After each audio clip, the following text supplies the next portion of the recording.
You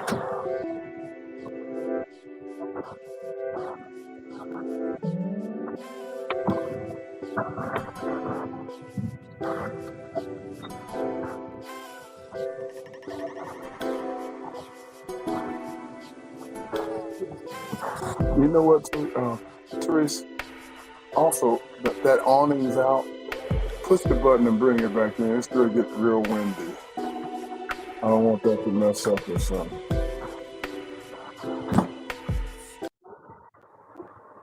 Where's the button? On the side over there by your right elbow, where your right elbow would be.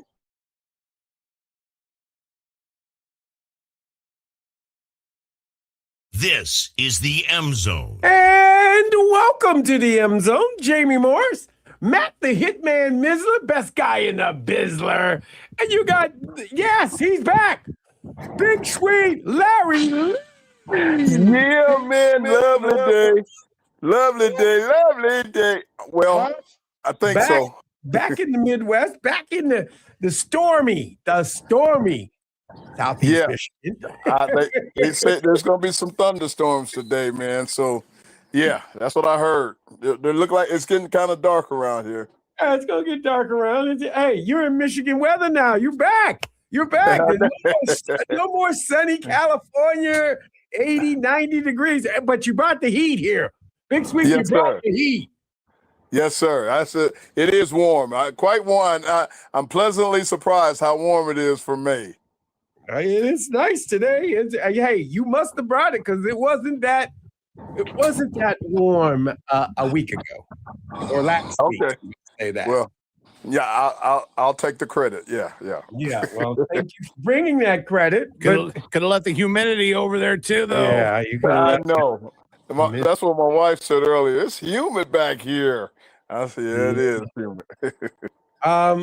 Gentlemen. What? I know you're not talking about me. Uh-oh. I just got to let you both know. Uh-oh. Detroit didn't win last night. Oh. Yeah, wait a minute. Not only did they not win, they didn't show up.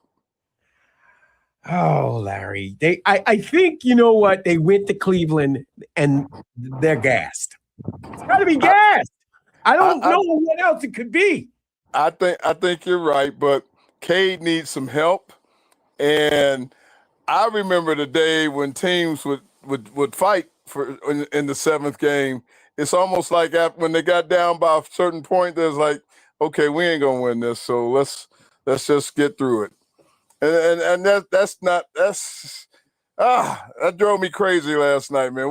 We're bring back the days of Larry Bird and Magic and Dr. J and them talking mess to one another and caring about the seventh game and all that kind of stuff. This stuff drives me crazy. Well, it's a good thing that we didn't have, most of us, or at least myself, didn't have Prime Video to watch that. So. It was blocked off and nobody could see it. Not really. Thanks, Jeffrey Bezos. Appreciate you. Thanks, Adam Silver. Appreciate you. And last night you wouldn't want to see it. You didn't want to see it from the beginning to the end. I should have put my mask on and just listened to it because watching it was even worse. It was not a pretty picture. It didn't start out to be a pretty picture, and it did not end to be. It was horrible. It's like I think, like you said, that they were gassed. But on the other hand, where's your competitive spirit, man? Where's your fight? Where's your, They got to beat out of them. I'm going to say you don't have a number two. No, I agree. You have a group of people that play number two that they try to make number two. You have a number one in Cade. Right. Okay, right. But Cade wasn't getting it yesterday. Cade couldn't do everything yesterday that he's been doing in that whole tournament. And you could see he was tired. You could see he was not on. He wasn't himself. Yes. And look, to be honest with you, I mean, the team didn't seem like themselves. You know what I'm saying? They didn't seem like themselves. I agree. So let's dissect this a little bit. Okay, now the Pistons were the number 1 seed. They were. Okay, now does that mean that teams don't really they play good during the year, but they save something for later to become, the champion? Or do you exhaust yourself like the Pistons did during the season and you become number 1 seed and then you don't have nothing left for the playoffs? What's the NBA strategy these days? Well, I think the number 1 seed didn't see an Orlando playing they were number 8. They were Right. 8 people. So I mean, they weren't ready. They weren't Yeah. ready to play a team like that. Go ahead, Miss. Well, what I was going to go with was, let me do one of these things. There we go. I would probably. Well, listen, He let us see him. He turned on the picture, people. Yeah, by the way, we're streaming on Facebook and on YouTube. By the way, I think a lot of it is like when you go back to that Orlando series. Orlando was playing most of their season without Franz Wagner, right? And we saw that he really was the X factor for that team. When he played, that team was playing. That team was winning. When he wasn't on the floor or suited up, they were losing. And that really was, I think, the big X factor there. And I think for this Cleveland series, this was the first time. Game 1 was the first time that both of these squads at 100% met each other after the trade deadline. Like they didn't have. When the Pistons and the Cavs met after the trade deadline, they didn't meet with James Harden or both James Harden and Spider on the floor. So I think a lot of it is you're used to seeing the team that you played before, but you got the post trade deadline stuff and you weren't seeing those same guys later on in the season. And I think that was probably one of the biggest things. But I do think that you do need the analogy of a Robin to a Batman. I think it's way too cliche, but you need someone to accompany, your star player. You need someone to be the, well, I mean, at the very least, you need 2. You don't. Right. I mean, you need three helps out, but if you got 2, you need somebody to score. You need a Garfunkel to Simon. You need. I'm laughing, Jamie, because Miz might not be old enough. Miz, you remember? Do you know the show Living Color? Oh, of course I know In Living Color. He knows. Hey, remember Cephas and Reese? Right. Yes. Yeah. Yes. You need a Cephas to a Reese. You need that. I know. Kendrick, get out of here. Kendrick, get out of here with that mess. Get out of here with that mess. I don't want to hear you, Kendrick. Go focus on the Knicks. Hey, listen, if you're gonna get on my good side, have your team knock off the Knicks, okay? I want depressed and upset and angry Knicks fans. That is the part of me that will be able to live on throughout the rest of the summer because this team right here, my hat, they keep disappointing me, okay? So Kendrick, I need you to go talk to Dan Gilbert, who decided to bust 7 busloads of your fans up to Detroit, which, by the way, thanks, Dan, for spending the money. Wish your fan base would have spent more money in the city of Detroit. But you gotta tell Dan Gilbert to be able to start crashing the biggest stadium, the world famous stadium of Madison Square Gardens. And I want belts to ass on the Knicks. I want upset Knicks fans walking around. Bing bong, we lost. So now with a little, once again thinking. How do we look at Bickerstaff? That was his team. Time out. That man is doing everything he can. That man is coaching this team up. Remember, 2 years ago, they were nothing. True. You had a $7 million coach that didn't really want to be there in the first place. Exactly. Then you bring in JB Bickerstaff, and he turned that team around. He's right in doing what he did last night. If you're talking about what he said to those reporters, he don't want to hear that, and he didn't want to. This ain't a disappointment. This team went 60 games. Why is he not in Cleveland still? Because Cleveland gave up on him. It's kind of like when you bring the football analogy, when you think about what was his name? Jamal Williams, the former running back of the Packers, and he came to the Lions. Like, oh, They got my old team. They got rid of me. My new team, they brought me in. They treat me nice. They feed me good. That's basically the JB Bickerstaff equivalent right now. JB. The old team got rid of me. Look at JB got treated bad when Cleveland let him go. If they would have let him do it one more year or let him keep coaching, right, he should have taken them further than where they went that last time when they let him go. Yeah, I mean, best thing, the Pistons got him.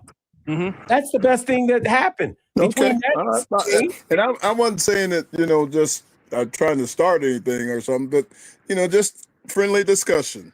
No, I'm trying to be friendly with you, but I'm just saying that JB is not the problem. And him defending his players last night is not the problem. Look, this is a young team. Minus Unk. You got Unk in there. Minus Unk, This is a young team, and they're going to get better. They should get better. Hey, Frederick Langdon, you got to do your job now. You got a whole season to see what this team was about. Okay. This team. So Kendrick in the chat, I completely agree with him that when he was coaching with Cleveland, they couldn't get past the second round. That was the one stat they brought up after the game yesterday, was the fact that this was the first time that Donovan Mitchell has made it to the conference finals. And I know obviously that he had been with the Utah Jazz, but of course, Utah. Let's be honest, Utah's who cares? You haven't been squat since Karl Malone, and we ain't gonna talk about Karl Malone on these airwaves right now. But that's one thing with JB. At least that was the problem, is that he couldn't get past the second round. Can he do it? Yeah, I think he can. He's helped develop this team with what he's got. It's a matter of, can you add another element to get yourself past that next level? Right. And by taking Cleveland to 7 games, that ain't no farce. And yes, I get it that the Pistons were a 60-win team. But here's another stat to bring up here. The Pistons become the 11th team in the last 13 years that were a 1 seed in the Eastern Conference that did not make it to the NBA Finals. Something about the Eastern Conference too. It's not parity like it is in the West, where you got a 1-2 in the West like you are again this year. Yeah. The other thing during the game, for some reason, it seemed like more than normal, they showed the cameras on Bickerstaff on timeouts and what he was saying to the team. They were losing, Big Sweet. They were losing, and he had to he had to impose whatever will he could on these players to get them out of their fog. They were in a fog. But seems like I agree. But it seems like they showed that an awful lot last night, more so than normal. I don't know why, but it seems like they focused a lot on his huddles. They were the 1 seed, and everybody couldn't believe that Cleveland was getting a win. No one believed that Cleveland was going to win that series. No one said they had Cleveland. You tell me who had Cleveland. Not many had Cleveland. Kendrick probably didn't, chat. He was probably the only one that had him. But I mean, hey, that's what I mean. You Cleveland fan, you ride or die. I get it. And hey, that was a hell of a series. It was a heck of a between the Knicks and the Cavaliers. I am not watching that series whatsoever. No, would you watch that series? No. I'm just gonna say this. I don't know if I'm gonna watch any more NBA basketball. Why? The reason why? Don't like the game. Don't like where it's going. Don't like what they're doing. I mean, it's the three. It's three. Shoot the three, or go to the hole, or let the other guy shoot the three. I agree. Him to shoot the three. Pass, dribble, right. pass, dribble, pass, hit the guy at the three, shoot the three. That's the offense. That's it. Where's the creativity that they used to have? Where's the plays that they used to run? I saw some plays being run out there, but I'm saying the game is not where it used to be. I agree. My gripe is the competitive fire of these guys. It's like, and then after the Pistons lost, not only did the Pistons lose, they got embarrassed. You're gonna love this one.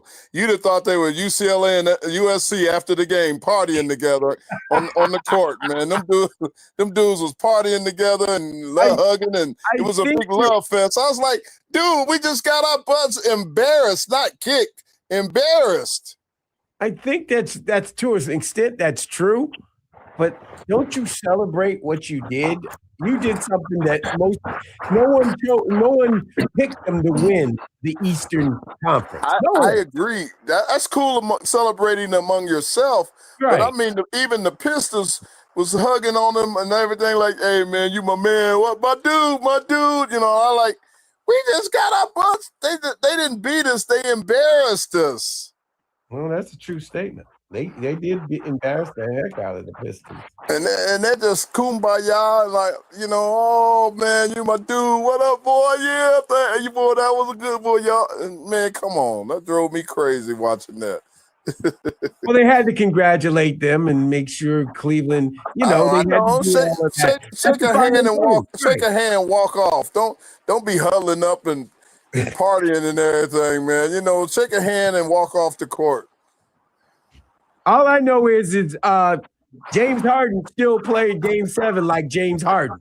Yeah. It ain't like he had a big game. I'm just saying he ain't big game James in numbers in 7-game series. I'm just letting you know that. Right. Donovan Mitchell stepped his game up. He did. But let me say this: this 1-2 punch that they have, I mean, that's a Brunson and Hart, maybe. I mean, that's what the equivalent is. They're two big men who got to play.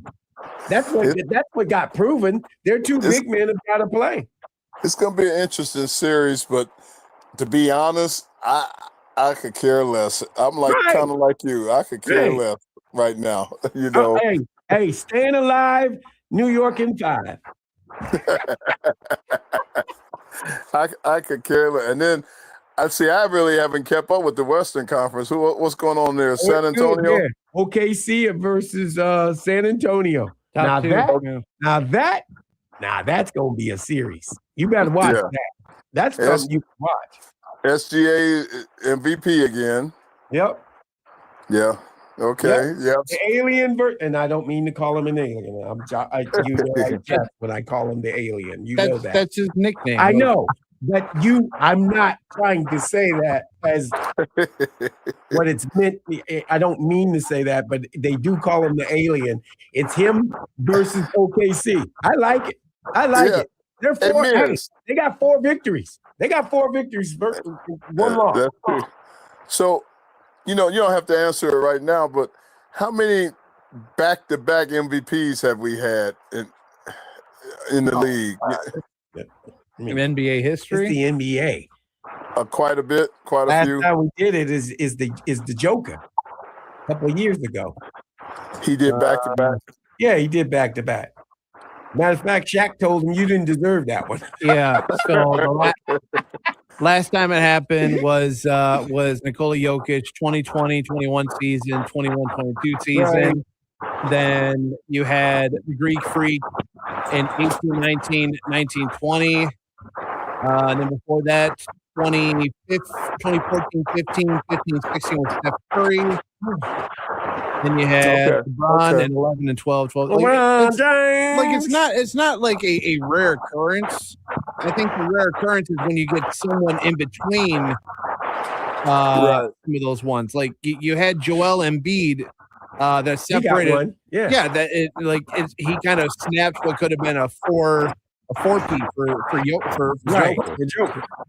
Yeah. Okay. Gotcha. Well, SGA is the real deal, man. I love watching him play now. Yeah, he likes to fall down too.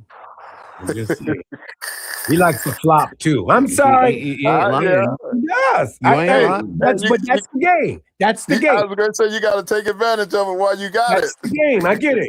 I mean, I just can't believe the referee's call for the banana in the tailpipe.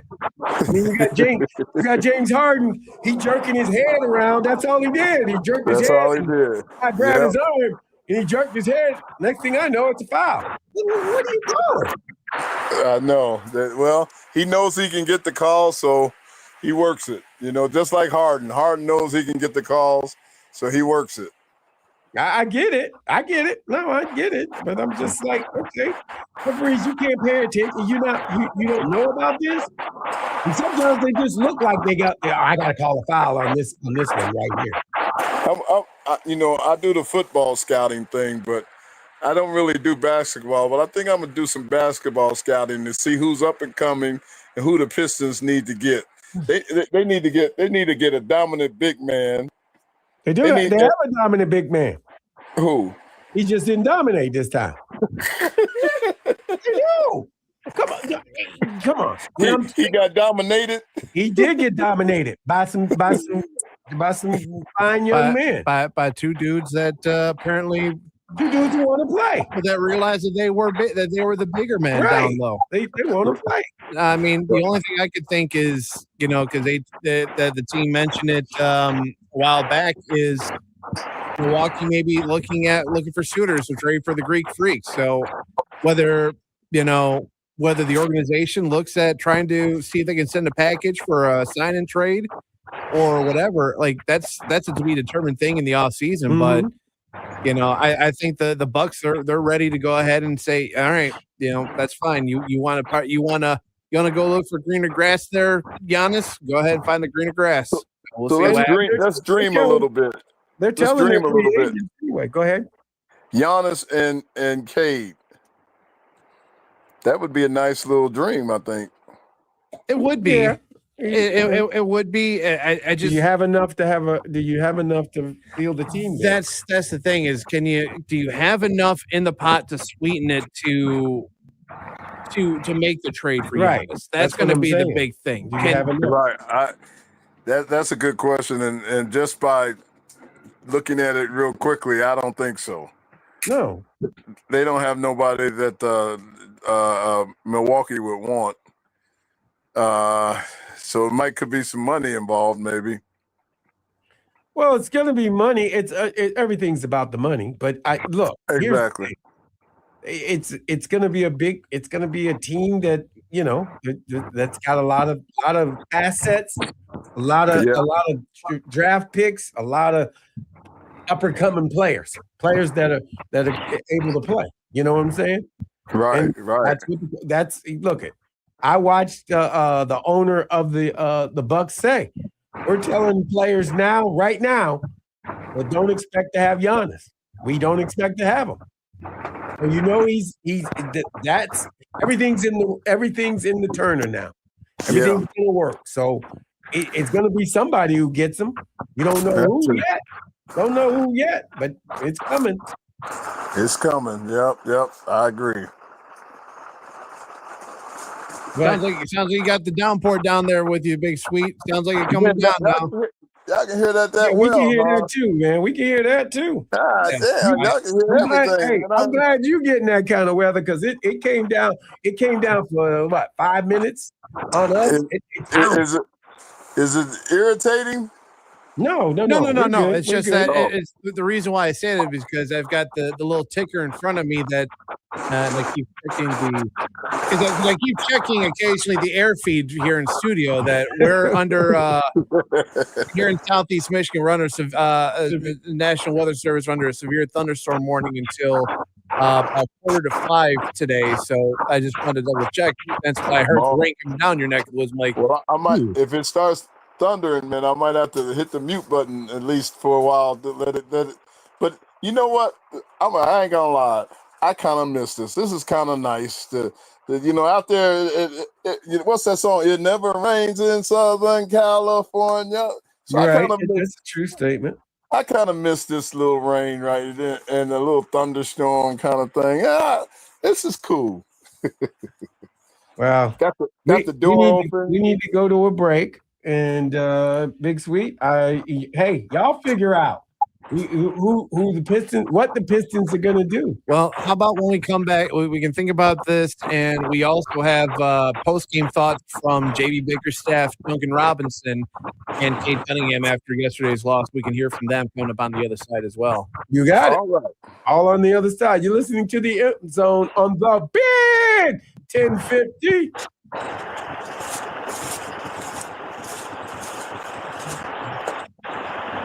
There we go. Cool.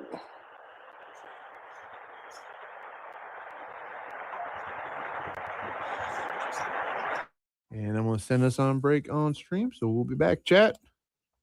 Cool.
All right, we're coming back from break, guys.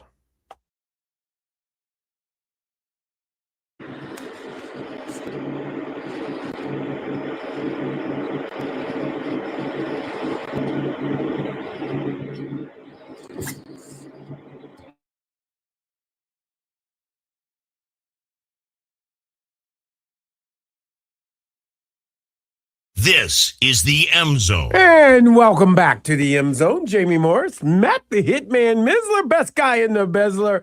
And you got Big Swede in town and sitting around.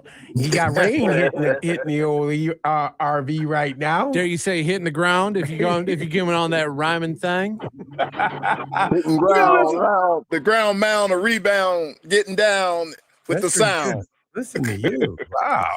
We got to listen to that is the opposite of terrible, man. I'll tell you what. Are we going to listen to JB? Yeah, we can hear JB. Let's hear JB Bickerstaff. JB, just how disappointing was tonight's effort? It's not the effort, right? I'm not disappointed in these guys in the least bit.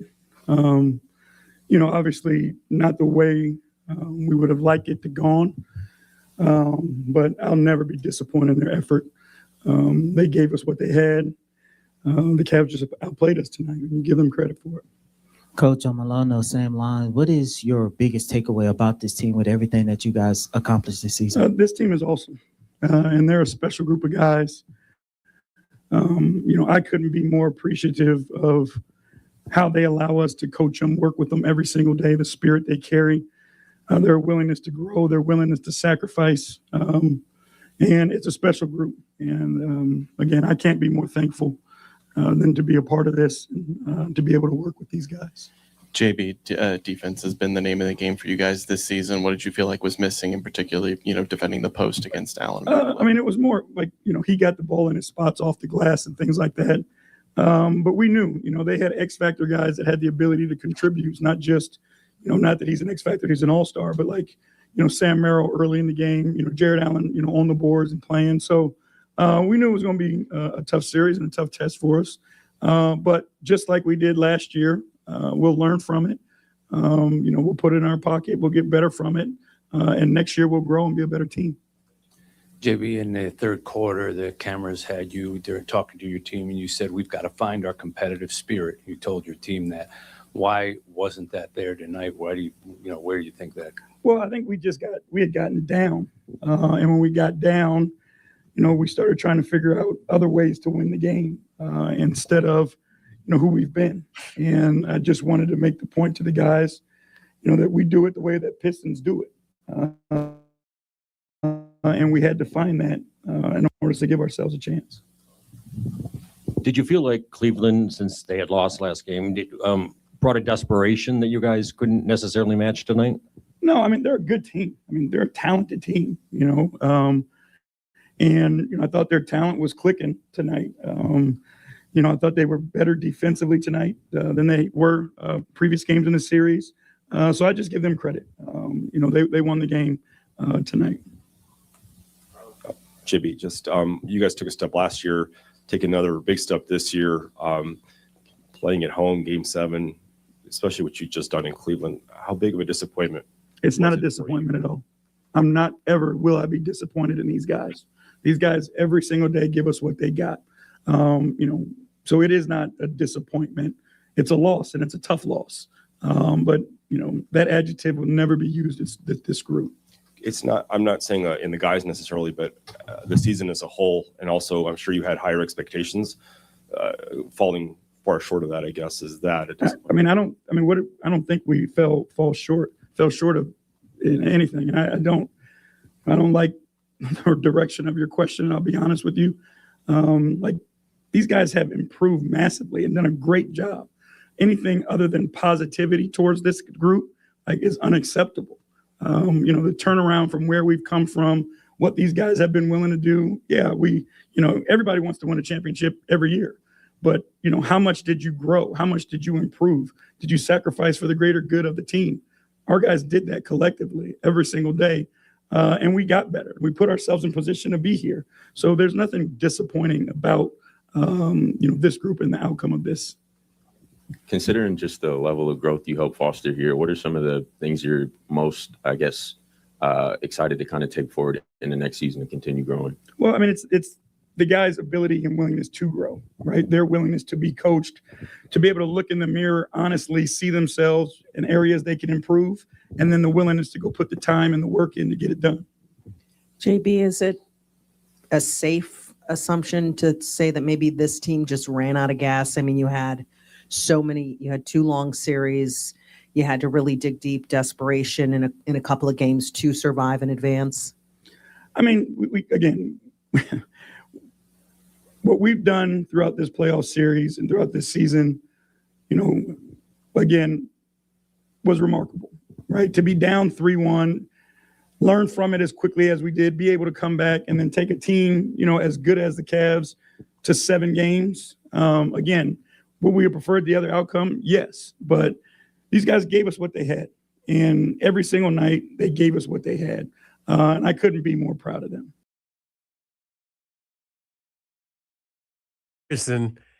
JB Bickerson, and you saw how the coach defended his players. He did not want to say that they failed. He did not want to say what went wrong. He was saying, look, we gave our effort. This is the effort we gave in this game. And he didn't want to say anything negative in this game, at the end of this game, at the conclusion. Yeah. So, something went wrong. Something went wrong, right? Yeah, I hear you. Yeah, I think he was just trying to keep it positive and everything. So he'll probably dissect it internally, obviously, but in the public eyes, he just gave them all praise for what they accomplished. Yes. Yeah, that's really about it. And I figure, not just with the coaches, but I think the players will probably have something similar to say. So we we'll go into hearing what some of the players had to say, starting off with former Michigan forward and obviously now current Piston Duncan Robinson. Here's the post-game thoughts after the game right here on the Big 1050 on the M Zone.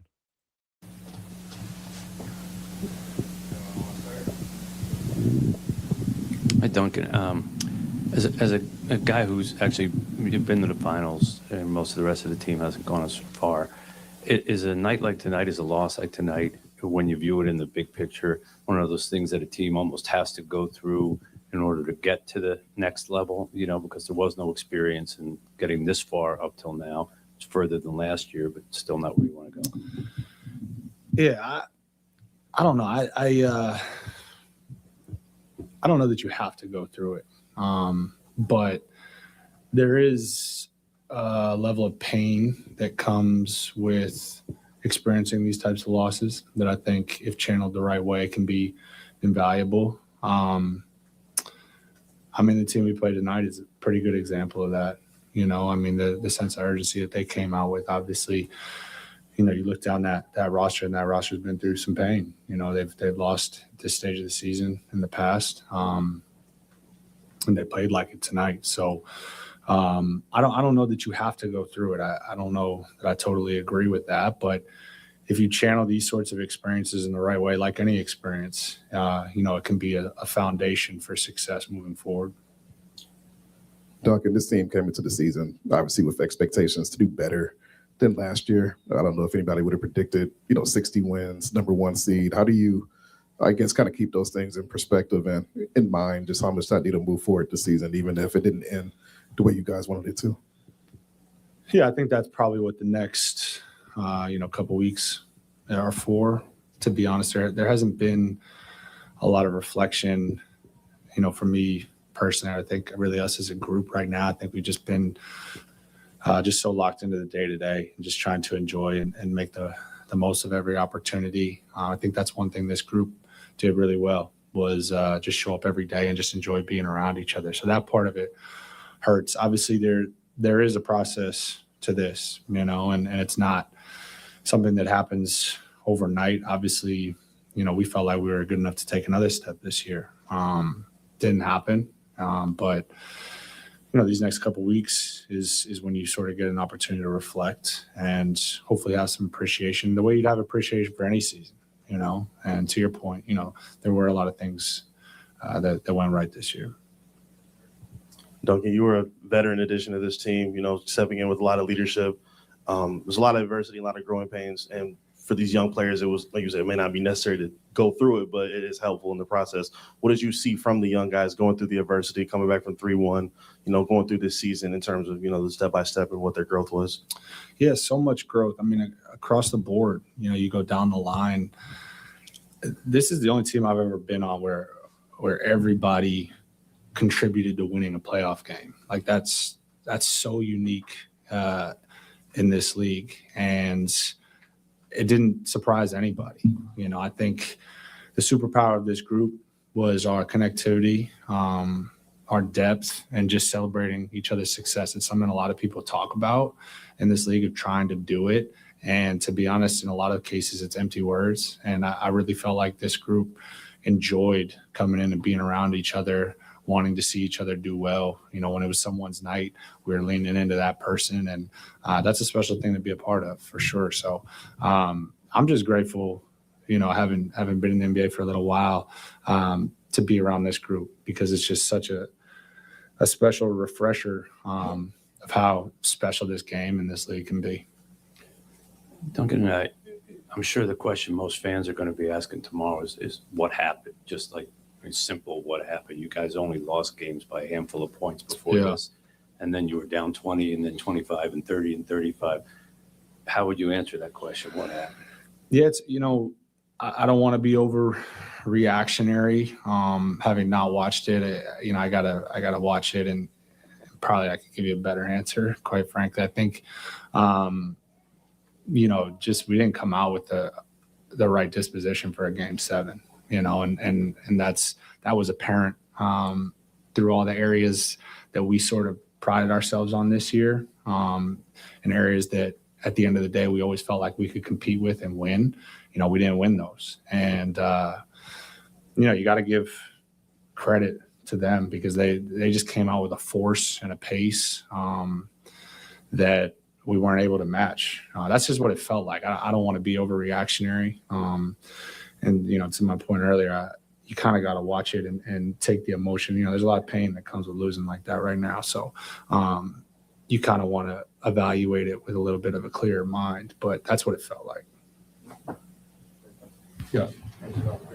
And that was Duncan Robinson, former Wolverine himself, who played well last night. Played really well. That being said, let's listen to Cade Cunningham and hear what he has to say about the game and the team. Cade, could you figure out what happened early on, what hit you guys, and how hard was that to fathom right out of the box? I mean, both teams came out to win the game. Just went their way. I don't really have an answer outside of that. Okay, and obviously the team accomplished a lot this season. Not how you wanted it to end tonight, but where's your mind at now? And I guess how do you reconcile those two things, understanding that this team made a lot of progress, but obviously didn't end the season on the note you guys wanted to end it on? Yeah. That game sucked. Being back home, definitely wanted to get this win in front of the fans. Reminded me of last year, losing on the home court. It's not a great feeling. So I hadn't been thinking about the off season. So, my mind's been racing now, trying to figure out, what I got to do, what it's going to look like. That's really it. Just immediately, how do you kind of feel you can continue to grow from this season, and what has kind of inspired that growth? Working on my body, becoming a better athlete, things like that. All those things will help me a lot. Continuing to sharpen my game. My game feels sharp right now. But building off where I'm at right now and continuing to add on and, become the best player I can be. All those things are on the forefront of my mind, and I have time to work on those things. So I'm just focused on how I can get better now. Can you talk about what this game was like? Especially early on when so much was on the line, and all of a sudden you look up, you're down 10, down 15, down 20. Osser said that he felt like they came out and kind of hit you first, and he said we always want to be, you guys always want to be in a position to hit first and make them react and not have to react to the other thing. Was there some of that going on? Did it feel almost stunning to sort of be in that situation during this game? I mean, stunning. Felt like early on, some of the plays just, were bad bounces or miscommunications, giving them points and stuff. Felt like it was something that we'll be able to fix, and we just never got it together. So credit to them. They did everything they needed to do to win the game tonight, and we fell short of that. Okay, obviously it's fresh, and JB was saying he refused to say this was a disappointment season just based on what you guys were able to do. You talked about it, like what you want to grow at, but what's something about this season or these playoffs that you are proud of, you can't hang your hat on just from this experience as well? I mean, he's right. We had a great year. We grew a lot, grew from last year. That was the whole goal of this season, was to grow and become a better team than last year. And we did that. Obviously disappointing series right here. Fell short of, doing enough of the right things to win the series. But we were number one seed for a reason. We won a lot of games this year. We played great basketball all year long. Really established the identity and stuff that we didn't have for a long time. So, all those things are positives and things that, we'll take into the off season and come back next year and grow from.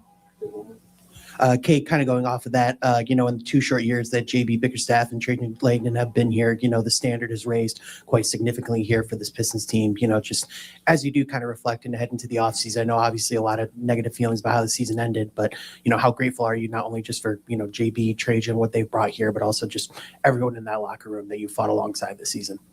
Yeah, very grateful. I'm grateful for the whole season. Grateful that everybody, came out of the season healthy. Nothing crazy. But like you said, I mean, starting with the guys in the locker room, we had a lot of fun this year, competing with each other. Practice, flights, games, obviously, had a lot of fun. We bonded more than any other team that I've had in the NBA. And, a lot of that is a credit to coach and, just the environment that he instilled, Trajan, the environment that they instilled in the building. Things that are business, but also we have fun together and we enjoy our time with each other. So, I can't thank everybody enough for, just creating that environment, allowing us to grow in the way we did, and all the support that, I've had and the whole team has had this season. Cade, knowing that you guys didn't as a collective play your very best game to finish the season, how much does that fuel you all going forward into not only next season, but the off season and what you could probably do, what you want to do from here? Yeah, a lot. I mean, it's hard not to. It was a great opportunity this season, to move forward and to continue to, experience new things that we hadn't been exposed to. Fell short. We were right there, but we fell short. So, I think that chip and that sting is going to sit for a while, and got to work through it and continue to grow. And that was Cade Cunningham, Detroit's point guard and leader of the team, I think. Yeah, without a doubt. And I think the one thing that Duncan had mentioned, I think a little bit of a echo from you, Larry, just the heads up there. I think one of the big things that I noticed from just the statements that came from it, Duncan had, had probably said it best, that this was probably one of the more collectively everyone had to pull their own weight as a member of the team. And it kind of almost, when you think about it, almost kind of delves back to that 2004 World Championship that they won, that everyone really kind of pulled their role, that there wasn't a quote unquote superstar on the team. And mind you, you did get, Sheed at the trade deadline in 2004 to help you catapult, because you're again, kind of in the 2003 season, you were on the cusp of it, but you just could not find a way to get over that next hump. And I think that's might be what can help this Piston team, whether the core of the team sticks around or not, to get an additional person on that squad that could be considered, quote, a star might be able to help catapult the team. And honestly, I don't think a lot of people realize this. Cade was playing injured. I think he had a flak jacket on or something. Yeah, he did, because he had his ribs and his lungs was still one. I don't think he was 100% going into the postseason with that collapsed lung. They knew that Cade was hurt. Everybody knew Cade was hurt in some capacity. So you were going to have to get him help. Somebody was going to have to be that number 2. Yeah. Somebody, and nobody stepped up. Nobody stepped up. And you had 2 series, game 7. And he made reference to it. He made reference to it in his statement, getting ready for next year, getting healthy again and taking care of his body. So, yeah. I mean, it's the same thing Jordan went through. If you want to look at that, it's the same thing that you go through. Kobe went through it. I mean, LeBron went through it. It just doesn't happen. Yeah. So, I mean, look, it's a thing. It happened. Hopefully it doesn't happen anymore. But for this team, you take this team, and now you need to improve upon it. Trajan Langdon, do your job. That's what I'm saying. I'm with Bickerstaff, man. Let's keep it positive, moving in the right direction. And kind of going over like some of the payroll stuff, that I think that's going to be a big question going into this off season of, who is going to still be with the team, going forward after this year. And one of the big ones happen to be when you look at when I bring it up, see if I can pop it up on stream so that you can see it as well too, Sweet. And when Jamie comes back in, and I can take a look at it as well. I'll do one of these things, share the screen, bam, there we go. Really, you've got what? 1, 2 starters that are free agents after now the season is done, and that's Tobias Harris, and Jalen Duren. Now I know that JD is going to be wanting to get an extension, and I know he's probably going to want to look at like a max contract, but I ain't getting that, bro. I don't think that's going to be the case. That's not going to happen. But I mean, when you look at it, you still have the bulk of your team still a part of the team. Yeah. So I mean, you still have Duncan for another 2 more years. You got Stu for another 2 more years. You got Karras, even though like a lot of his action that he was very accountable for came in the postseason. A star, questionably one of the best defenders in the Eastern Conference, still with you for another year. Ron Holland, a guy that I think can be a great developmental player going forward. Paul Reed, Dennis Jenkins, Marcus says, like you've got a lot of guys still a part of this team that that are still going to be a part of the team next year. But then it turns into what can you hit, in a home run to add to this roster next year to take yourself, forget 60 wins, forget the 60 win mark. That's great. Yeah. Congratulations. You got 60 wins. Right.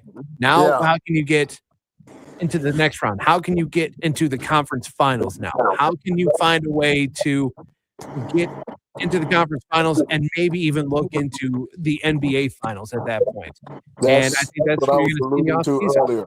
Yep, that's what I was alluding to earlier. Now Trajan Langdon didn't have to do any work, and now he's got to go to work. They got a chance. Trajan Langdon got a chance to watch this team perform, and they performed at a heroic opportunity. Yeah, and now he gets a chance to go to work, figure out what they need, what they need to add, who they need to add, and everything like that. And you're going to see some of the guys that were bench guys that I think, are going to get, a conversation with management. I mean, Javonte Green had been an amazing guy off the bench. Jalen Duren, I think Jalen does come back. I just don't think that he's going to get the max contract that I think he's expecting to get. He's not going to get that contract, but he's going to get a contract. Yeah. He's going to get a contract. You got to be crazy if you're not going to sign him. Right.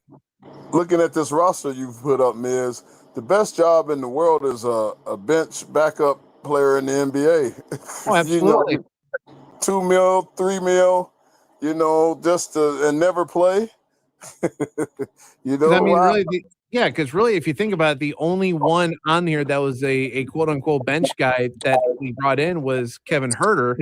But even then, like, that was, you took on that bit of a contract to part ways with Jaden Ivey. So I mean, when you think about it, that was just a little blip to kind of let a part of the team go, a member of the team go that you found out was a little detrimental to the locker Right. room. He wasn't good in the locker room. Right. Wasn't good in the locker room. So I mean, you're looking at you'd be spending a little bit of money in the offseason. But the other thing too is that let's look at the cap space.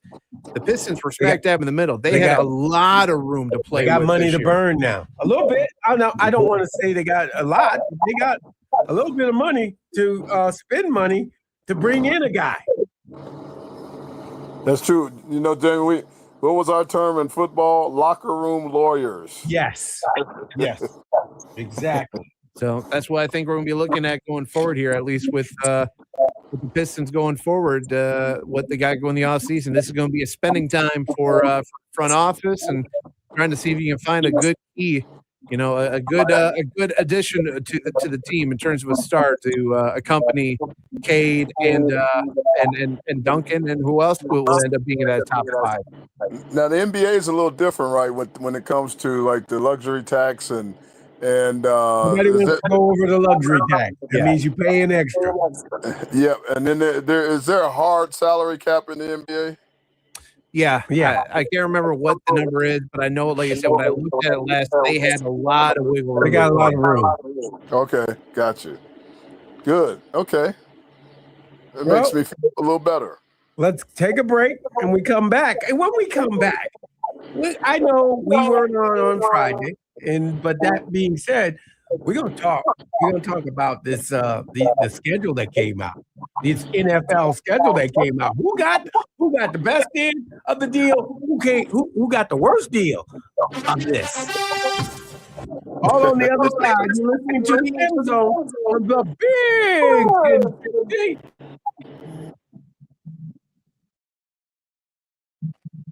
And we're clear on the radio. Ooh, that woman saved my life.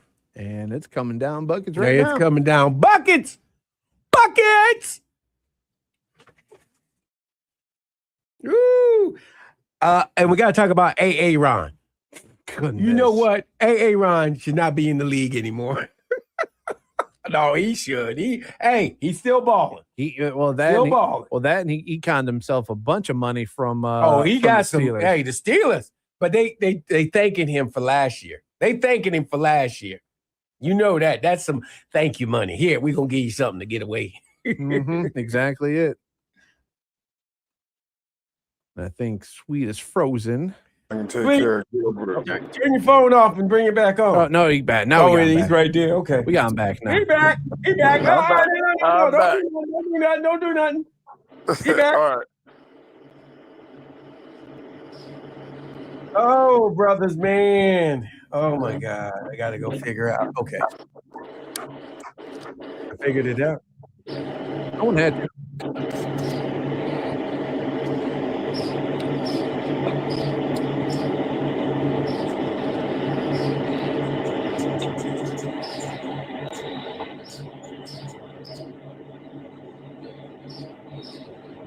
All right. So I'll send this break on Youngo stream. And we'll be back after the break.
All right, guys, we're going back from break. Stand by.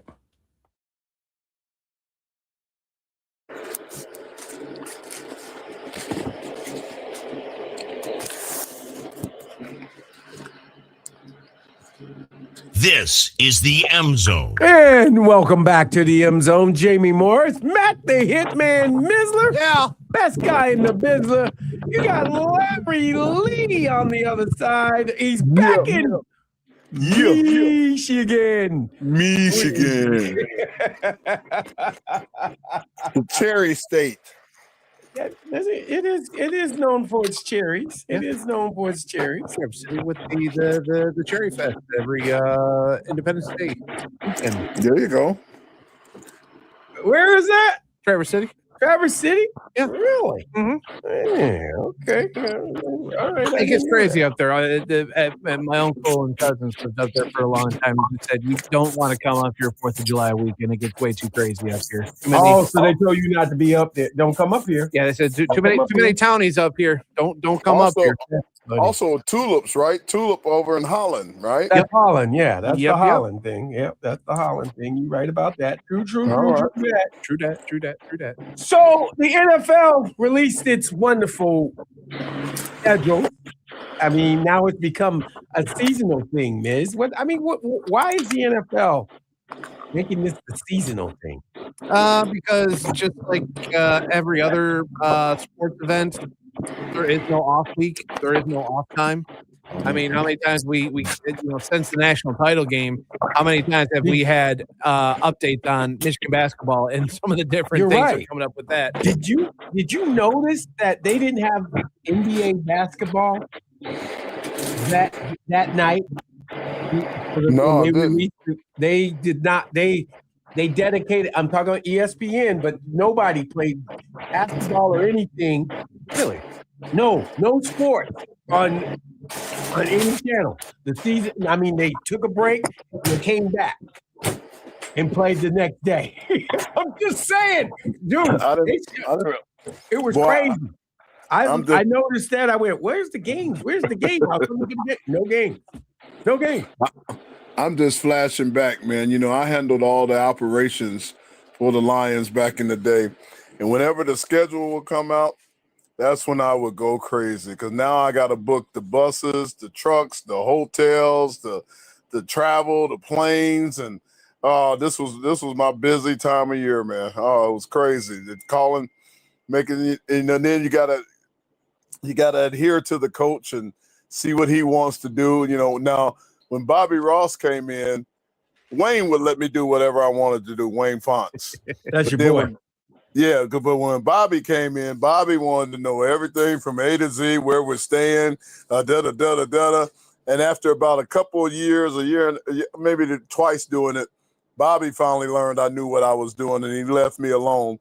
He just said, Larry, hey, can you change the hotel in Green Bay? I don't like that one over there or something like that.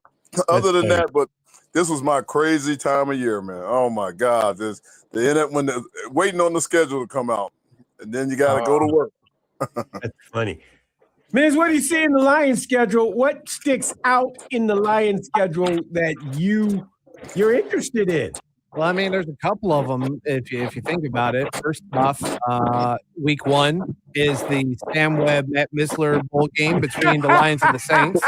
I knew you were going to say that one. Yeah, so that's the trust me. Leading up to that one, Sam and I are going to be giving each other stuff. You know, because even if my Saints are going to be Aints, I still going to rock with them. So well, you're a good fan. You're a good Saints fan. I know that. Yeah.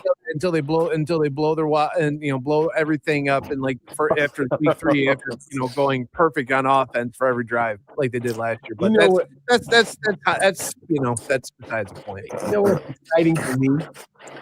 That they're going to what do you call it? Christen. What? Christen, the new Buffalo Bills Stadium. And what's that Buffalo Bills Stadium name, Jamie? I just knew that. Why don't I know that now? Oh, hi, Mark. Well, yeah, Highmark. That's what it is. Highmark Stadium. So what's the ranking? What's the ranking of the Lions schedule? I think it's like the 4th, 5th easiest schedule or something. Yeah, it's like the 4th easiest schedule. Yeah, from what I heard, it was it's one of the top 5 easiest schedules for the entire NFL. You got to give it to them. I mean, they did not perform well last year. I mean, they were hurt and beat up. And mind you, want to point out that for anyone's like, well, they're still playing the Patriots. It's based off of records from last year, based off of those things. That is why they're saying it's that easy. They got their hardest games are Buffalo, Green Bay. Do you believe this? Buffalo and Green Bay, and Green Bay, they play Green Bay twice. The easiest part of the schedule is Arizona and Miami, right? When it first came out, I think I looked at it game by game, and I think I came up with 11-7. I got 10. I got 10.5 games winner. So they got a game and a half. They got to get. They got to. But 11 is good. 11 is a good one, Larry. I like that. Yeah, that's why I think. I kind of think I didn't remember. I didn't write down or anything, but Saints, yes. Bills, no.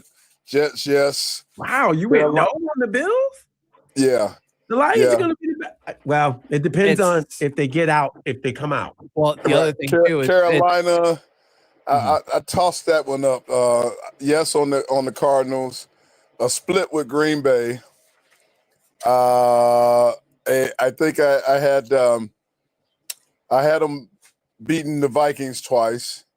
Beating the Dolphins. Who's next? The New England Patriots in Munich. In Munich. England. Yes, in Munich. Yeah, so New England. I'm still I forget how I went on that one. They're going to beat Tampa Bay. They never beat Tampa Bay. They're going to split with the Bears. They beat the Bears twice to me. Wow, twice? The Bears Twice. Ooh, I didn't think wait a minute. They did that last year. They're going to do it again. Okay, I got them beating Atlanta, Tennessee. Right. You already said the Vikings twice. Vikings split with the Vikings. They'll beat the Giants, split with the Bears, split with the Packers. Okay. So apparently don't know how this program works. I scroll down. I thought when I scroll down, I was going to scroll down. Nope, it's just I'm going to zoom out. Okay, fair enough, whatever. I mean, the way I look at it right now, I think they got to win against the Saints. I think they're going to lose to Buffalo because you look at it, it's how electric it's going to be with a new stadium. It's the home debut for it. This is the game the Lions win, and it makes them almost the best team in the NFL. I guarantee you, this team. I agree with Miz. I'm not. The thing is I'm not even looking at the Bills' offense. It's the Bills' defense. I think is going to be the thing that's going to catapult. Coach gone. Right. I get that, but Coach is gone. But Joe Brady, the offensive coordinator, has now got the reins on things. They improved their defense. I think Buffalo probably takes this one. It'll be a close one, but I think Buffalo edges out. The Jets are the Jets. Sorry, I apologize to our old friend Aaron Glenn. As you should. But listen, I will say this: I like the Jets draft, though. Oh yeah, the draft. They did a great job with the draft, no doubt about that. Carolina, listen, it's the NFC South. I'm gonna give the Lions the win there against the Panthers, even if it's on the road. Cardinals, listen, it's the Cardinals. They did not do much to improve themselves. You finally get to see the pro debut of the former Miami coach player in Carson Beck. Carson Beck's gonna do well. It. You can't lose in week 6. So that's good there. You come back home to take on the Packers and the Vikings in back-to-back weeks. I agree with Sweet. I think you can split with Green Bay. Minnesota, I think you can win that one at home. You just got to hope that Philly E's favorite coach, KOC, doesn't find, that whim that he seems to always find in these games that just you don't expect it, so to speak. Miami, they went backwards with their team. That should be an easy dub. You go over to Germany, listen, defending champs or defending AFC champs. I see the Pats winning that one. Baker Mayfield somehow finds a way, even if he's wait. So you got the Patriots and Buccaneers beating the Lions? Yes. Oh no. Go ahead. Keep going. I had to make sure. The game with the Bears, again, that's the Thanksgiving Day game. That's going to be, I think, an intriguing one for me because the Lions have struggled a lot on Thanksgiving. I don't know if that's going to be the case this time around. Johnson. Johnson hasn't beaten the Lions yet. I know. I get that, but I'm going to say they're going to win that one, but they're going to edge them out there. They head down to Hotlanta. If you have a healthy Michael Penix, that could be interesting. I have never seen a healthy Michael Penix, though. That ain't it. I was going to say the same thing. I've seen it once. He was wearing purple and gold. He was wearing Indiana clothes. He was Indiana. He was wearing purple and gold, and he was throwing an interception to Mikey Sanders still in Houston. Tennessee, easy dub. Then you got the roadie up in Minnesota. That one, that's going to be a Sunday night game, I believe. If flex, you may flex. Well, no, I think it's December 20th. It's NBC. Oh, it's game. NBC. Yeah, it's a night game. So I believe that's game. Sunday night game. It says 8:20 p.m. Oh yeah, you're right.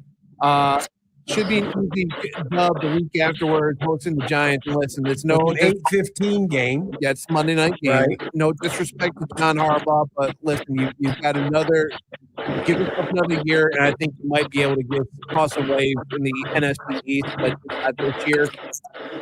I'm intrigued with these last 2 weeks of the season. January 3rd in Chicago and whatever they flex the Packer game in Lambeau. You're looking at 2 games that are going to be colder than you insert analogy here. And it hurts my bones and my joints looking at that schedule and those last 2 weeks going, yeah, no, I don't want to go.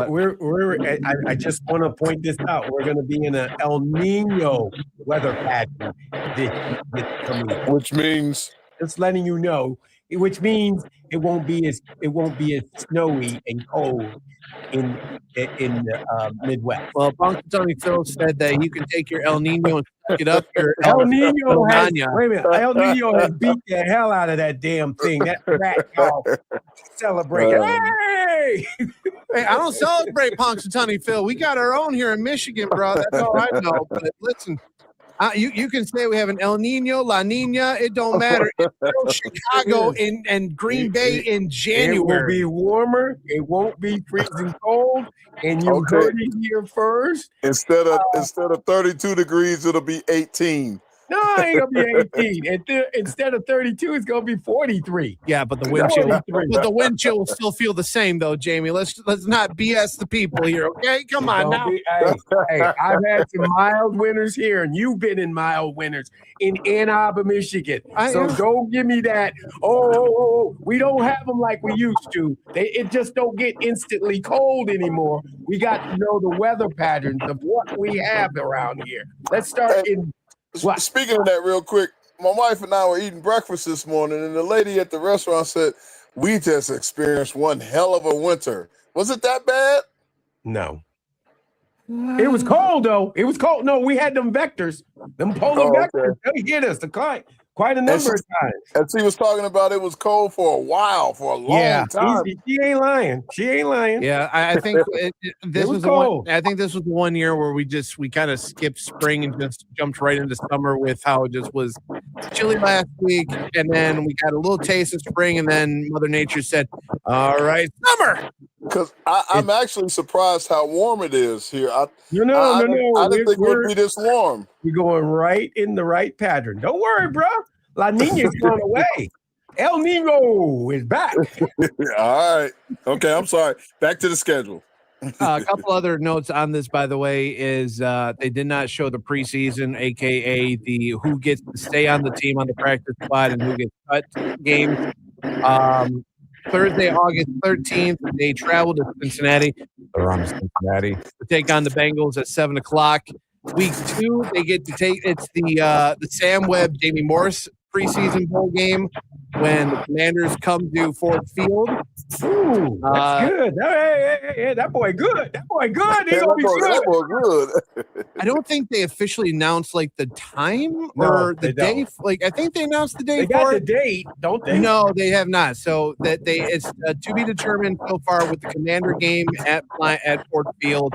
But the third preseason game is down in Indianapolis, aka Big House South, at 3:00 Saturday, August 29th against the Colts. But if it's still done the same, teams used to be able to create their own preseason schedule. So and teams would try not to spend a whole lot of money. So they do a lot of regional stuff, Detroit, Cincinnati, Detroit, right. That kind of stuff. But they try to keep it regional, yeah.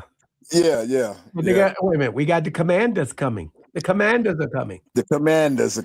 You can see your old buddy Doug if he comes. Know. Yeah, it'd be good to see him. Yeah. But I'm kind of telling Jamie, what do you think of the Lions schedule? I mean, what stands out to you since you asked Sweet and I? I like the Lions schedule. I think the Lions will do well with this schedule. And look, quite honestly, I think this schedule will put them perfectly in position to be back in the playoffs. I'm in agreement with you, Jamie. I'm in agreement. I think everybody says when you listen to Nick Baumgartner, these coaches get along. It sounds like the players are starting to come along with this and everything.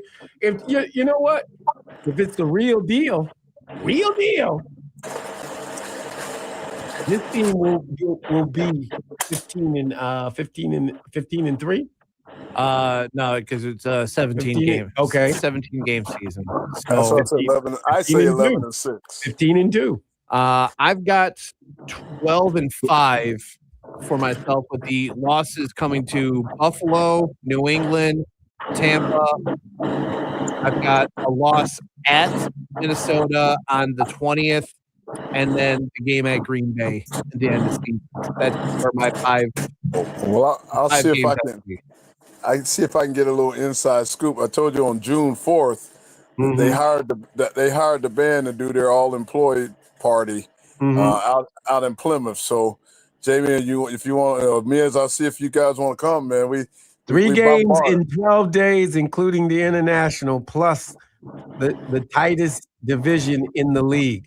Easy to schedule my butt, says Bobby Toast. That's Booby Toothington, aka producer Bobby Poppetman on that one. And I agree. I think that's got to be a cause for concern for the Lions there, where you've got the New England game, the game in Munich, right?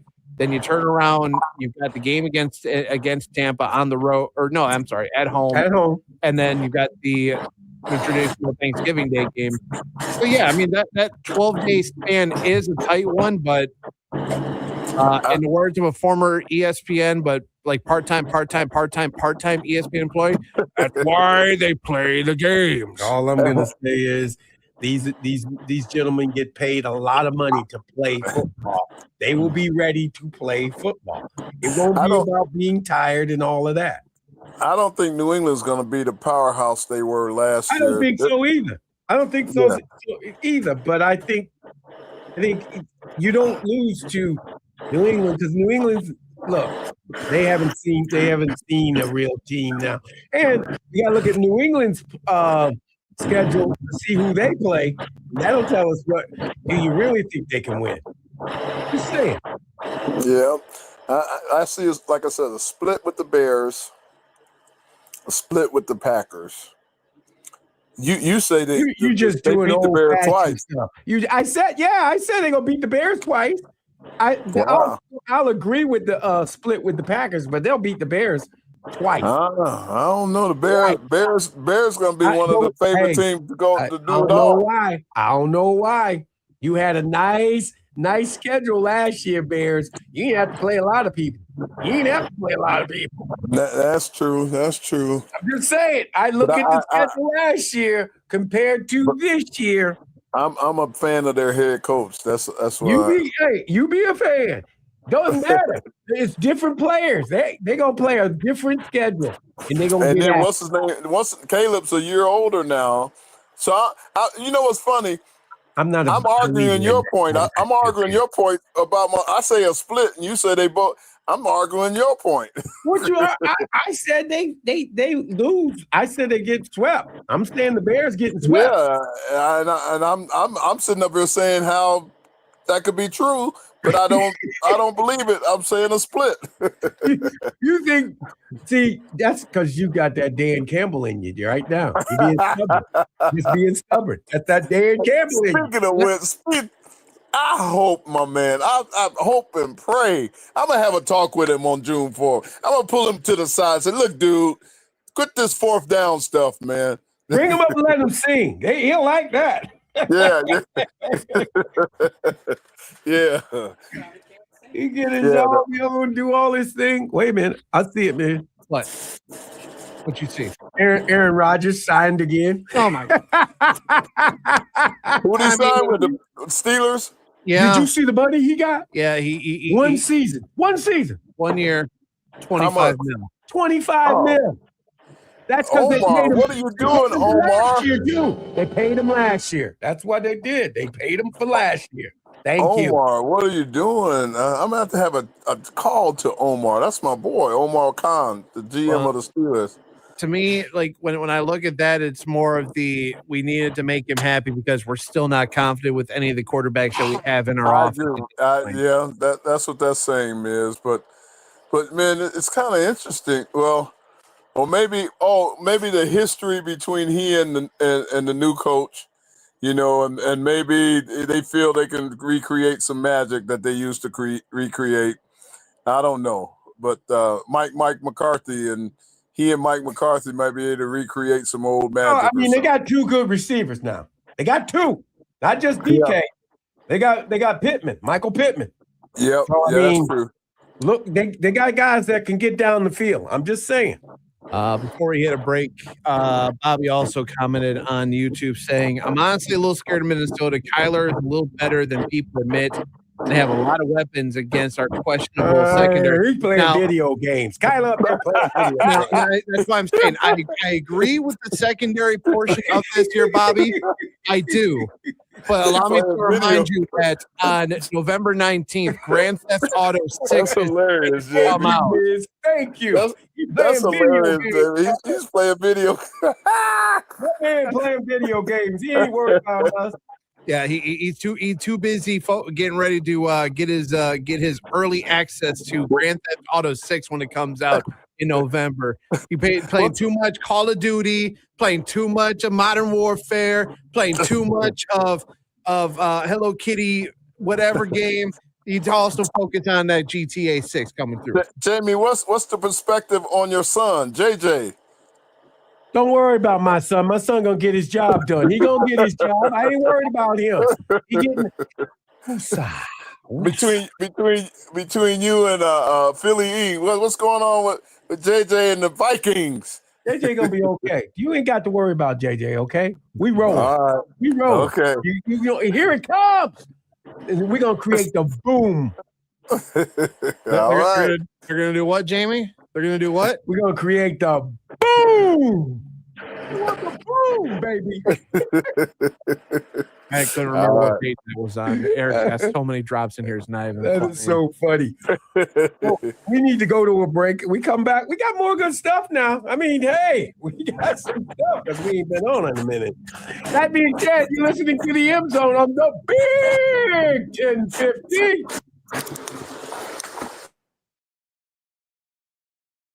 Clear on the radio, and we're gonna hit a break on the stream. So we'll be right back.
All right, guys, we're coming back from break in a moment. Stand by.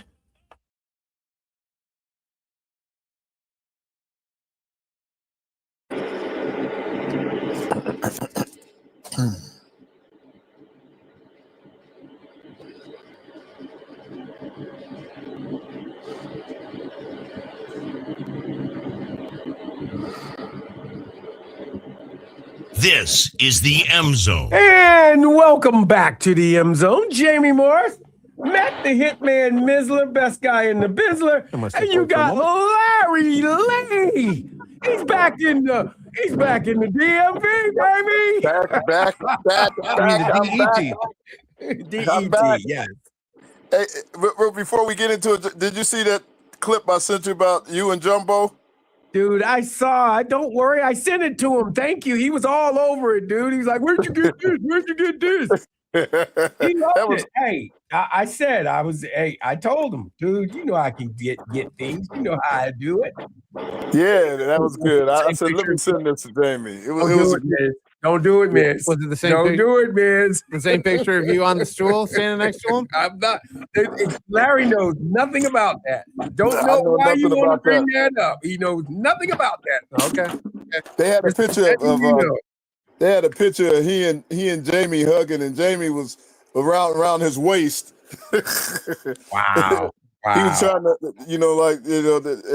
Jumbo was like about 6 feet taller than Jamie. Okay. And yes, Miz, I all I said is, you know what? This was a nice thing that Larry did. And I'm gonna send it to you, Miz, right now. So you can show the public what we are speaking about. Okay. I can do that. And it's some kind of ranking. I don't know who it is or what ranking, but they were ranking the top 100 Michigan football players. Oh, okay. And I think they have him as number 53. Yeah, that's nice though. That's nice. I told him that's a good position. Where you at? Don't worry about where I am. Yeah, so he's got a nice. I knew, but I didn't really know. He's got one heck of a resume. 4-year starter, consensus All-American, all that stuff, man. He's big, great guy. Jumbo. Hey, man. Now you know why I talk about Jumbo so much. I know. Jumbo put the body out there for me. He did that thing. Yeah, he did. He did. He's a great offensive lineman, man. Yes, sir. He sure did. Just like in this wonderful photo that was highlighted by our own Angelique Chingales here. Why are we doing this? Why are you doing this? Why are we doing this? Let me see it. Look at there. Oh, wait a minute. Hold on. There we go. I can see right there. Hey, well, you got to see the one you're going to see when Jamie sends it to you, Miz. I'll take a look at it. He saw it. I sent it to him. I don't know if he can, Miz may not have Facebook or anything like that. No, I have He's not our age. You know what I'm saying? He still should be able to get it, I think, if you forward it like that. He's a youngin'. I mean, I still have. I gotta pause it because I got the audio playing, but I still have Facebook because I have to have it for the other stations. Oh, that's right. Yes, you do. Yeah, I have to post on all the socials and all that other stuff. But I got the video there. I'll be if I can find a way to share it on the social outlets. I'll do that. You don't have to. You know that, bro. Yeah, I definitely have to. Got to go show Jumbo some love, man. Great offensive lineman, man. Yep. Yeah, Jumbo was something else. Always funny, always on his toes. It wasn't funny when he was doing the things. I had to make him laugh all the time. Did he play left tackle at the Giants? Yes. Okay, gotcha. Yeah. They had a pretty good line, if I remember. It was him and they had a good line. Big Bill Roberts from Ohio State, and who else was on that line? I remember. I remember that line somewhat. Those two alone I think they were side by side, Bill and Jumbo. Yeah. That was a heck of a group. Two left side back there. Dude, he used it. He would take on Bruce Smith. Bruce Smith. Yeah, Bruce Smith. He hated who did he hate? He hated Wilbur Marshall too. Hey, that was two of us. and Reggie White. Hey, he had to take on Reggie. He's like, I hate you. Oh And my Seth man. Seth Jordan was back. That's why them left tackles make that money, boy. That's the position, boy. They see the guys. Let's see. So the Giants. Oh, he probably saw Charles Haley, Dallas, and Right. he saw Reggie twice a year. Yeah. Hey, Miz. Yeah. I'm just gonna read the headline. Okay. Tigers ace Derek Struble throws a bullpen as accelerated recovery progresses. That's the one big, probably the bigger positive news to come out of Detroit right now, as one of the beat writers for the Tigers in Cody Stavenhagen had actually posted a video earlier today about T. Scoop getting a little throwing action in over at Comerica Park, which they open up a 4-game series starting tonight with the Cleveland Guardians. I believe, if you're watching on stream, I believe that's him in the distance wearing the orange Tiger uniform right there. And I believe he's throwing to probably Jake Rogers or no, the build on that's blending.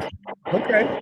So look, I'm just happy. I mean, he's his arm feels good enough to throw a little bit. That's what I'm saying. And this is coming 2.5 weeks after having his scope surgery, the Scooble scope, as the doctors were calling it, and back to throwing the ball again. So that's positive news there.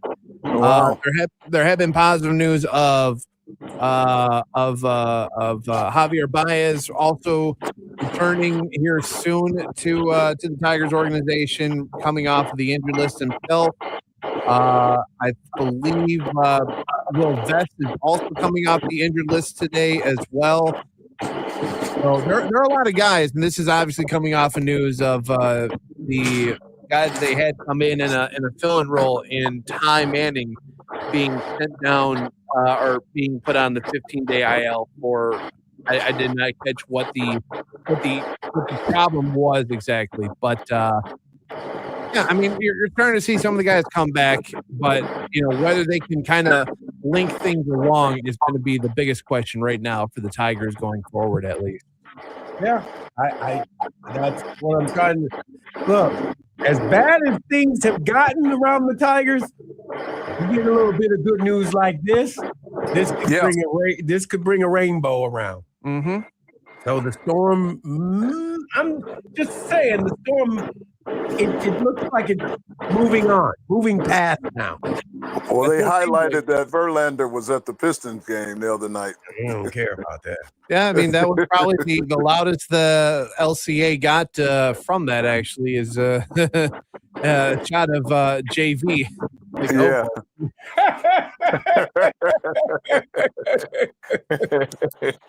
Yeah.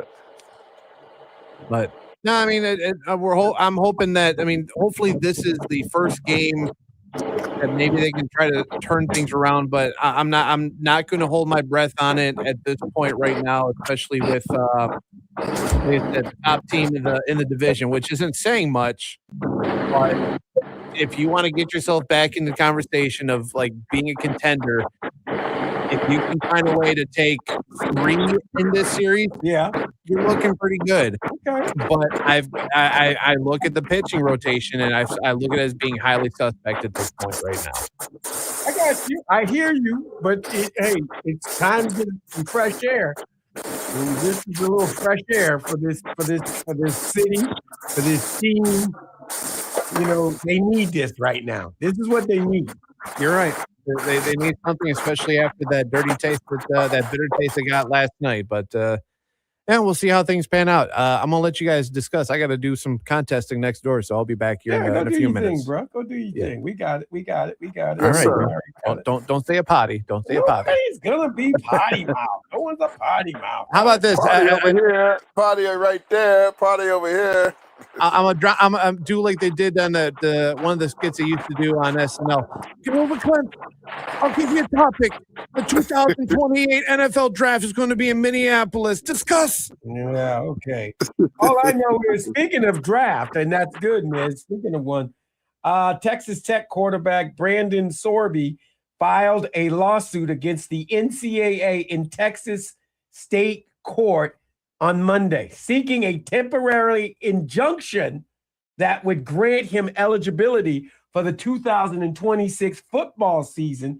Now, you know, Sorby was the young man that is under investigation by the NCAA for gambling violations, including bets he placed on Indiana football while Sorby was a member of the Hoosier team. Sorby detailed in an affidavit attached to the lawsuit. Sorby says he needs to clarify on his collegiate status so that he can apply to the NFL supplemental by June if his NCAA career is over. So I mean, Big Sweet, what you gonna say about that? My initial thoughts are, where are we in this day and time when guys are suing to stay in college? You know, to because the money's so good in college and everything, and the uncertainty of the NFL, a lot of guys rather try to stay in college one more year and make that money because they know that their NFL careers might not be that fruitful. He's not ready though. He's not ready to come. This cookie is not ready to come out the oven. So Right. I mean, that's what I see. He's not ready. He knows he's not ready. Probably the NFL people are telling him he's not ready. He's not ready.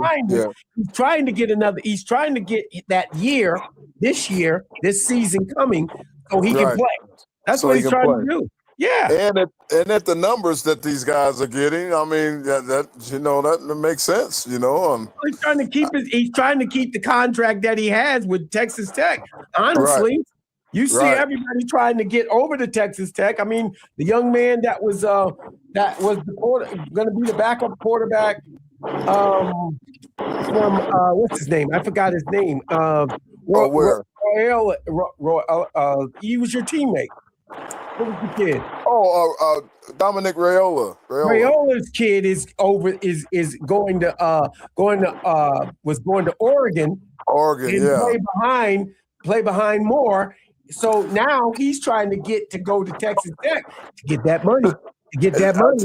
Speaking of this, when I was out there, I went by UCLA and I met the new head coach, right? And then I met the athletic director, or not the athletic director, but the general manager, the guy. You meet the money man. That's what you met, was the money man. Was you trying to get the money man? So I asked him a question. I said, "Man, okay, I was a 4-year starter, 4-year starter kind of guy.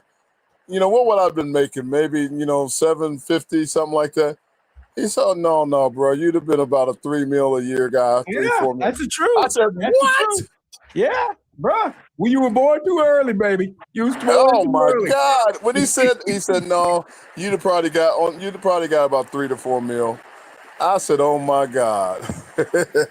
And then when I was walking back to the parking lot, one of the young men on the team pulled up in a what was like $100,000 car, Cadillac Escalade or something. Expensive, exactly. I'm sure it was very expensive. Cadillac Escalade. I was like, "Oh my God, this is." You mean an Escalado? Hey, that's what they call it. That's what kids call it today. That's what they call it. Yeah, an Escalado. Escalado. Then he pulled up in the black Escalade. I was like, "Man, that's a $110,000 vehicle." But I guess the times have changed, Jamie.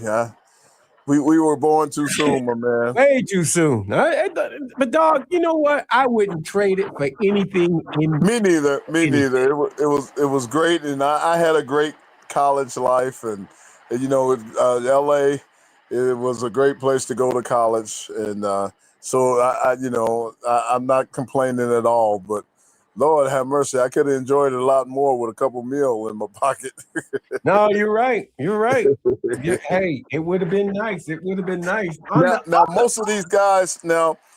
Since you're around the guys at Michigan, now most of them have homes and everything. Bryce has a nice home and They buy everything. homes. Yes, they're smart with their money. Very smart with their money. Yes, Good. taken care of. They get it. They understand. It's quite refreshing how people are. They have a lot of help. A lot of help. Okay. Good. So, they know Uncle Sam is gonna come and all that kind of stuff. Oh, they know to pay Uncle Sam. They don't want Uncle Sam to knock on the door 10 years later. Right, exactly. That's what I'm saying. They don't want Uncle Sam knocking on the door 10 years later. They know to pay Uncle Sam. That's the one person they do pay.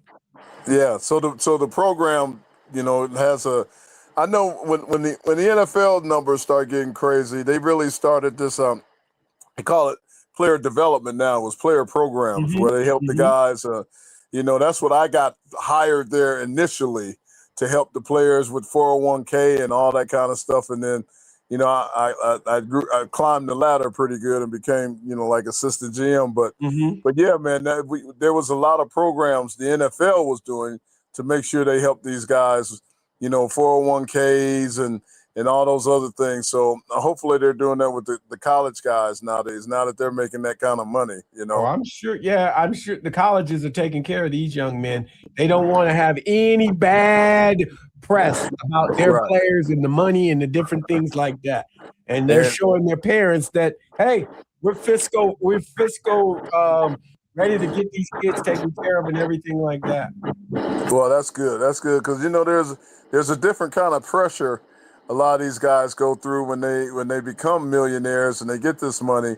There's a lot of family members knocking on the door and want investments and bail them out of this and bail them out of that, and that's a lot of added pressure on a young man. There's pressure on an NFL guy, not alone a 18, 19, 20-year-old or something. Yeah. Yes, there is. And look, but they know how to take that pressure off. They're talking to these young men. They bring them in and they take good care of them.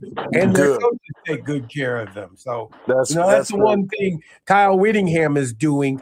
He's out there.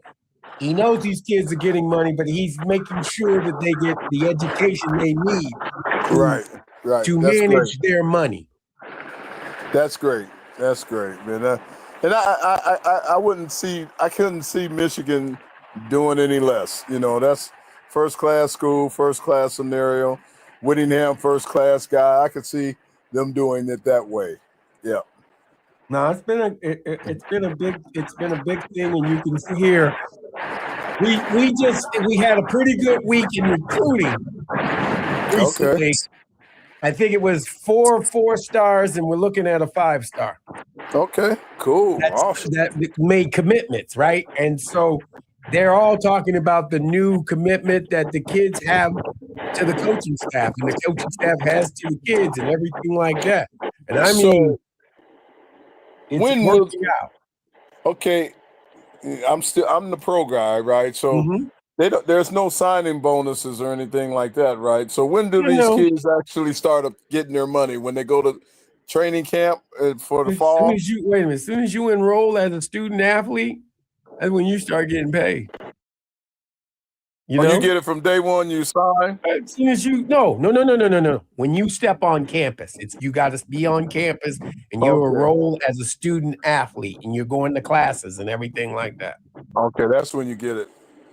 So, man, that probably added a whole new dimension in college. A payroll person and it's not all payroll. So don't say payroll. There's no payroll because these are not. I'm just gonna say these are not employees. Exactly. These are not employees of the university. That's what they want to say. That's what they like to say. Because they don't claim them as employees, my friend. So they get 1099s? They do. They do get the 1099s. They do get 1099s. Okay. God, I never ever thought I'd see a 1099 for 8 million.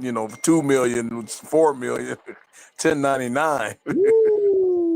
I know. I think it's pay. Or let I me don't ask know you how they. this. So the NIL money, say there's a company like, I don't know, Johnson and Johnson. I'm just not any company. You can say that. Yeah, go ahead. Ones that Johnson and Johnson are the ones that are furnishing the NIL. So does the player get paid from Johnson and Johnson? Yeah, because he's working for Johnson and Johnson. He's a sponsor Okay. of Johnson and Johnson. So yeah, I see. Okay, I see. If that's the company that you work for, you represent that company. Yeah, I got you. Okay, I get it now. It's starting. Okay, it's not the university per se, but so the players. So how does the university guide them to the NIL money? But the university Well, you wipes still their have hands of it after the that. collectives are still there. The collectives are still there directing and holding money and different things like that too. I got you. Okay. I get it now. So they all right. Yeah, it's starting to make sense now. Yeah. Okay. I was wondering. I thought they were getting paid by the university but the university is kind of in control. Yes, but the NIL collective is in The control. collective. I got you. Okay. Now I gotta ask you something about the NFL. Yeah. The NFL owners are to vote on Nashville. Okay, listen to me. Nashville hosting the 2030 Super Bowl. You like that idea? I do. I tell you why. Nashville's a smaller arena, not like Los Angeles or Miami or something. You know as I do how many people come to the Super Bowl. Yes. So it's a smaller market, but the beauty about Nashville is it's a 1,000% music town. Okay. There would be unbelievable parties to go to and live entertainment to go to and that kind of thing. Man, if you go to Nashville, is that under the belt? And what I mean by the belt, the snow belt. it should be chilly, but not you won't. I don't think you'll be low. You won't get a whole lot of snow, but I think it'll be somewhat cold. But man, I'm telling you, if you can go. What's the name of that street downtown? Broadway. Downtown, Broadway. Man, Broadway Street on a weekend, you'd swear it's New Year's Eve.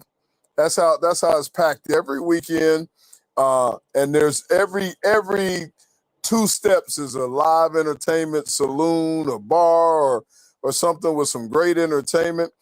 Because of that reason, as a retired guy and a present musician now, I've thought very seriously about moving to Nashville. I've had a couple of national country acts approach. I went down there one time for a convention, and I sat in with some guys, and the guy said, "Man, my brother, would you consider coming and playing?" It was a country group, 2 guys, Montgomery Gentry, something like that. So I've been offered 2 or 3 times to come to Nashville just to play some bass, and I'm heavily considering it at this point in my age, man. And it's a great music town. So Super Bowl there, because of that reason, I think would be a great place. And the one thing that I've learned, their new stadium will be enclosed and has a slightly lower capacity than the current venue that they are in. It's enclosed. That's what I'm saying. It's a smaller market.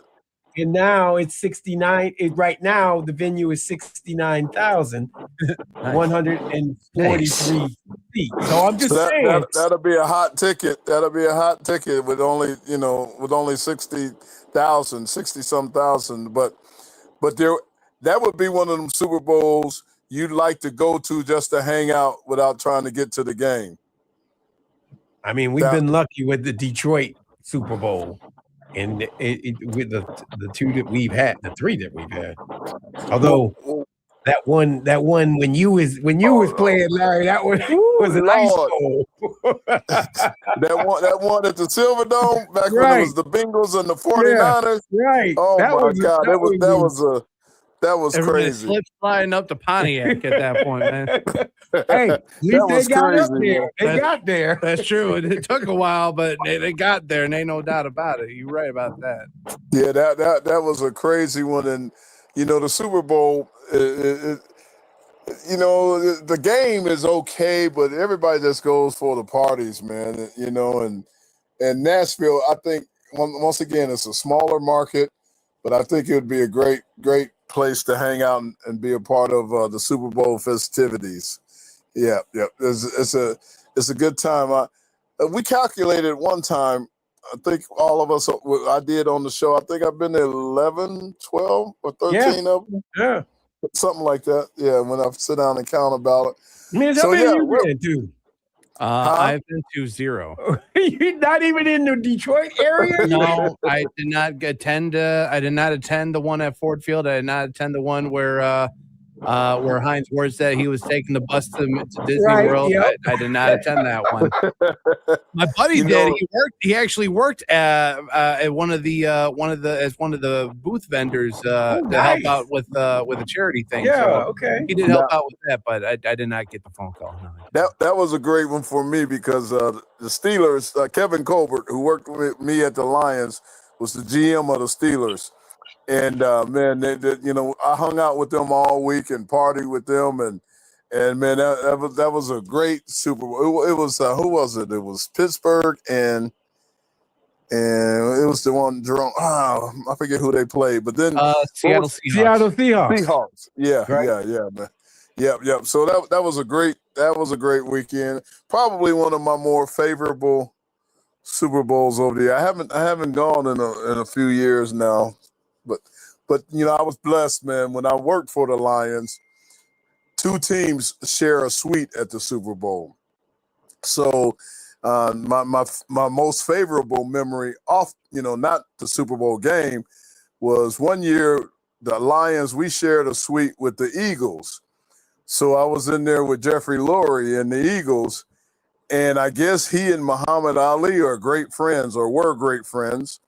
And I met the great Muhammad Ali. He was in the suite, man, and his health was declining, but he still had his mental sharpness, man. And when I walked in, I guess I was a big guy. He put his fist up like, let's go. I was like, no, you the champ. You the champ. And then a week later, I was at an event in Detroit, and he happened to be there, and he wasn't talking much. He was like I said, his health was declining. But when I saw him a week later there in Detroit, some event in Detroit, he whispered in my ear, Super Bowl. So he let me know that he remembered me from last week. That's and awesome. that touched my heart, man. I said, I met the great Ali, Muhammad Ali, man. Yeah. Greatest So of all that- time. Guy I met is Henry Hank Aaron. Oh, wow. That was incredible. He was here at Michigan Stadium at one of the games. Took a picture with him. Wow. Nice. Yeah. I was like a kid at Christmas, man. I've been blessed to meet a lot of people, but when I met Muhammad Ali, man, that did it for me. I was like, wow, that's the champ, man. The champ is here. Greatest of all time. Float like a butterfly, sting like a Sting bee. like a bee. Your hands can't hit what your eyes can't see. Thank you guys for giving me the opportunity right now, because now I have question of the day. Uh-oh. Now All that right. the Pistons are out of the playoffs, will you watch the NBA until the finals are over? Will you watch? Now, don't give it away to now. We're going to go to a break. We'll come back on the other side. And I don't but know that is question of the day. You'll know. And I don't know if you guys talked about this while I was next door, but there's some interesting Michigan basketball news that came across earlier today that we should, if you guys haven't touched on No, yet. he didn't touch Michigan basketball. Again, No. apparently, John Rothstein is wrong. You don't sleep in May because there's a whole bunch of news that comes up in May with basketball. So That and everything else on the other side. You're listening to the M Zone on the Big 1050.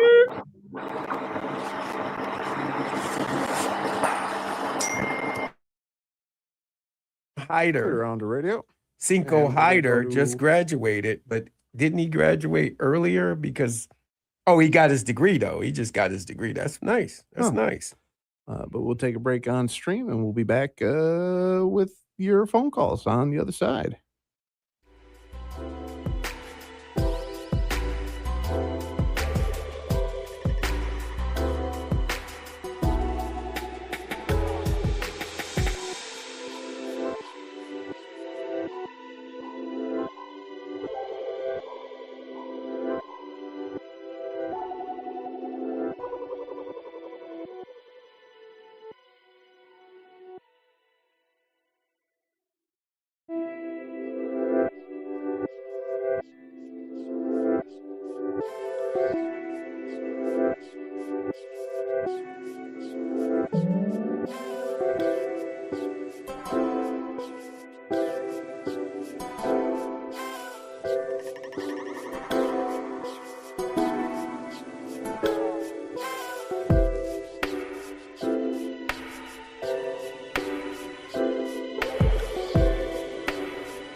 right, guys, we're coming back from break.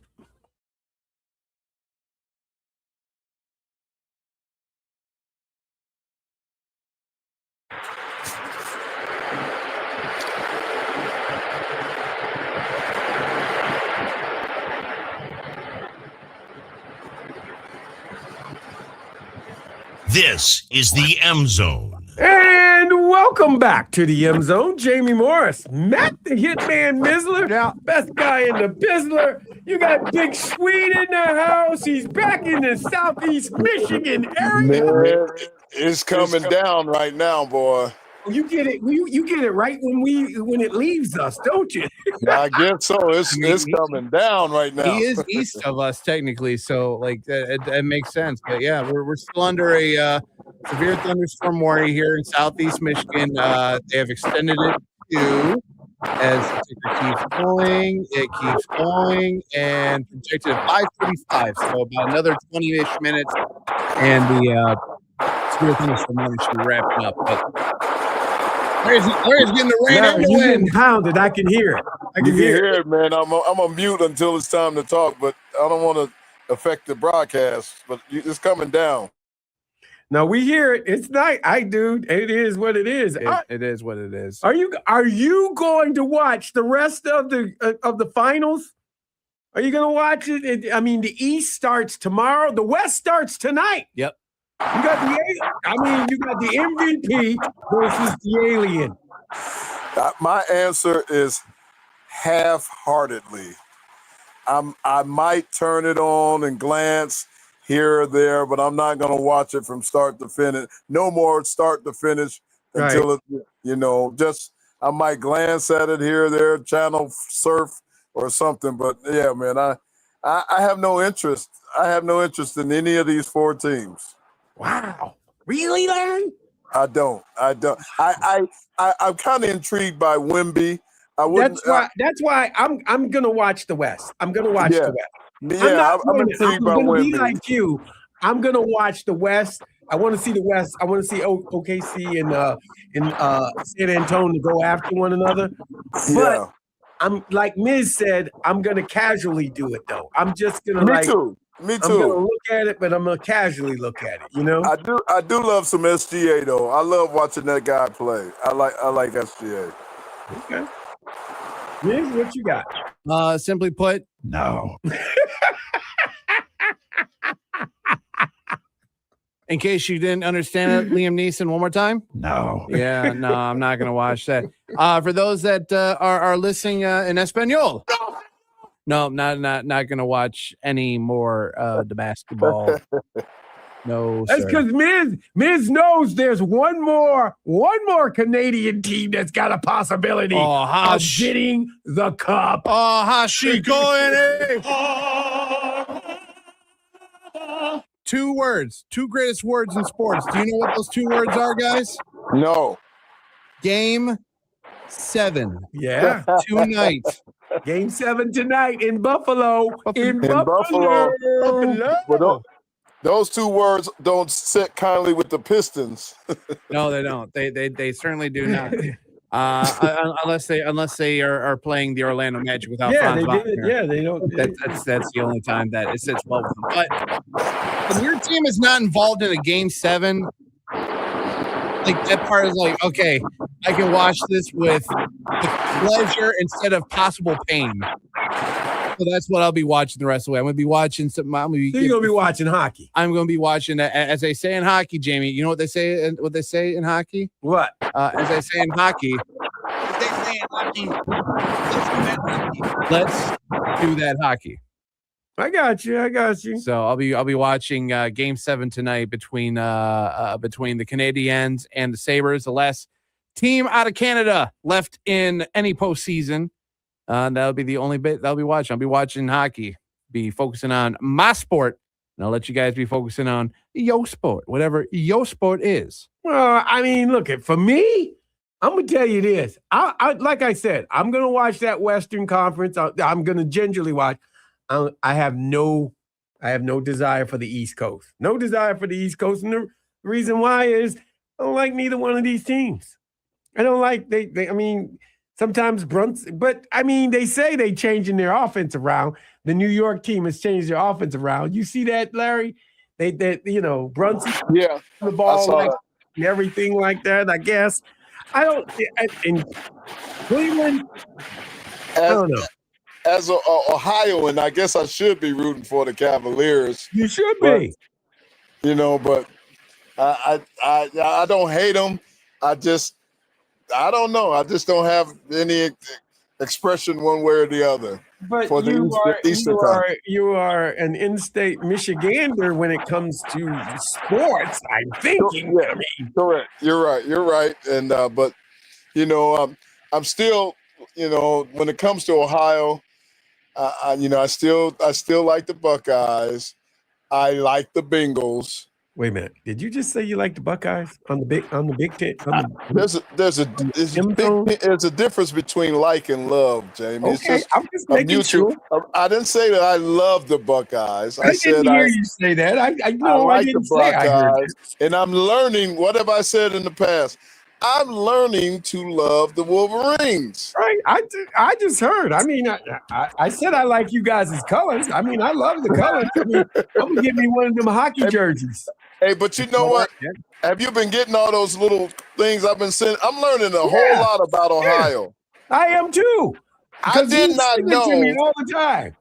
I did not know that that song that Ohio State sing, "Hang on, Sloopy, hang on." They from Dayton. They're from Dayton. Nobody care about that. Hang on, Sloopy thing. Where they from, Larry? Hang on, Sloopy. Yeah, Where they from? Where's it from? Where they come from? Dayton, Ohio. Ohio. Yeah, thank you, I've man. been Thank waiting you. all week to play that damn drop. I'm back home. Yay! 734-998-1050. 734-998-1050. Hold on, Rodney. I got hoops news with Miz anyway. Yep. We got hoop news. Give me some hoop news. So before we do that, Philly E, hold on, we'll get you on here in a moment. Dude, that's a little live production on the fly like that. It was announced earlier today, thanks to our good brother Tom Wyrot, who is the sports information director for the Michigan men's basketball team. Announced that Michigan basketball is going to be making another trip out to Europe. Wow. Be their third trip, their fourth trip in program history, dating back 2010 in Belgium, 2014, maybe this is fifth or fourth. I don't know. I think it's the fifth. Yeah. Jamie, you and Warder boys, man, get us some. Maybe we can go as security guards or something. I ain't going there. I ain't going. Hey, I'm not flying over there. I haven't even told you where they're going. Yeah, you haven't even where they found going? out. Well, listen to what he says. So, but where they went before, they were in Belgium in 2010, Italy in 2014, Spain in 2018. I remember that one because there was a guy that actually called up from the arena during that game in 2018. And then they were in France and Greece in 2022. But for the 2026 team, they are going to be heading to Lithuania. And, Whoa. We're not going there. Okay. I mean, we can, maybe we can join them up in their other location. They'll be heading to Croatia. This is all happening. We're not going there. I thought you were going to say Maui or something, like that. He said Europe. He did say Europe. Yeah. Listen, I'm sorry we couldn't send you to the Maldives or Malta or Paris, Switzerland or something. Yeah, I'm sorry we couldn't send you. I mean, if you want, we can stop off in Amsterdam first and take a look at the festivities that they have over in Amsterdam if you want. But they'll be flying the greenery in Amsterdam. Greenery and some lights that may be red, potentially too. Listen, I'm a bachelor. I can still do that. Yes, you can. Just wrap it before you tap it. That's all. But wow. I said, that was a line. That was a line. Not the line that Stan had years ago about Jimmy Hack. But it was that. That was the line. Wow. Wow. They fly out on August. They arrive on August 21st. They'll be there until the 29th. They'll arrive back. They plan on playing 3 exhibition games against Lithuania, its men national team, for 2 games, and then there was a little correction. They'll be playing Mega Super Bets out of Serbia. So they'll be playing a couple of games exhibition-wise over there. There'll be more information about the potential, the game times, coverage details, maybe even ways to get out there with them. Who's to say? But that's the big news for basketball, at least, is that they'll be making a trip out to Lithuania and Croatia. All right. Well, we don't have to make those. I was impatient. I didn't let you finish. I thought you were going to say Maui or Paris or, something like that. Trust me, if they're going to Paris, trust me, I'd be the one going. Let me get out. Let me get on that. On Le Bleu, please. Right now, I don't know. Right now, I don't think I would. Right now, I don't think I would want to do any world travel right now. You're probably not that. You're not wrong. You're not wrong. Not in the environment that we're in right now. I get it. It's understandable. Yeah, there's a lot going on right now. Totally understand. Hey, David, by the way, on Facebook, he wanted to welcome you back to the M-Zobe. Hey, yeah, there you go. Not the M-Zone, but the M-Zobe. M-Zo. M-Zo. Uh-huh. Okay. Thank you, David. I know Larry is glad to be back, not just on the zone, but in a great state of Michigan, too. That's exactly right, man. I missed you guys. David Young. Yeah, he wants the M-Zobe. Oh, I missed you guys. Missed the state of Michigan. We had a great concert Saturday with my band. It was one of them swanky swank deals. We played for the governor, and we played for Lieutenant Governor and what's her name, Secretary Jocelyn Benson, and all the bigwigs were there Saturday. It was a great concert. That's why I had to rush back for. And the band, we excelled and did well, and it was a great weekend. Yep. Sounds like a blast, and of course you got the stuff with the team here soon. So I like that, bro. Lions coming up June 4th. Yep. There you go. 734-998-1050. 734-998-1050. What's up, Rodney? Hey, how's it going, guys? How are you today? Good. Hey, How Rodney. about you? Yeet. Not bad. Big Sweets, the concert queen over there, getting down with you play the bass, I bet. Yes, sir. Yes, sir. The bass players who drives a bus is what I've heard. Okay. Bass player, bus driver, booking agent, whatever you want to call it. I'm all of the above. Multiple hats. Who's your favorite guitarist ever? And you can't say Hendrix. Ooh, famous. I loved some Jimi Hendrix, but I got a couple you probably are going to be surprised. I used to love me some Stevie Ray Vaughan. And this dude to me was so phenomenal. The guitar player for Toto, Steve Lukather. That dude is a beast. He is a beast. Yeah. So I'm a getting our nut too. Okay, I've been kind of cruising around, obviously, because these guys know I do research. Bob Dylan claims Prince. Okay, I'm a big Prince fan, but Jimi Hendrix first, Stevie Ray Vaughan. Because I know the musicians, different folks. I probably got a different little list than you would think. Than some Ernie Isley. Ernie Isley is a great guitar player as well. Yep.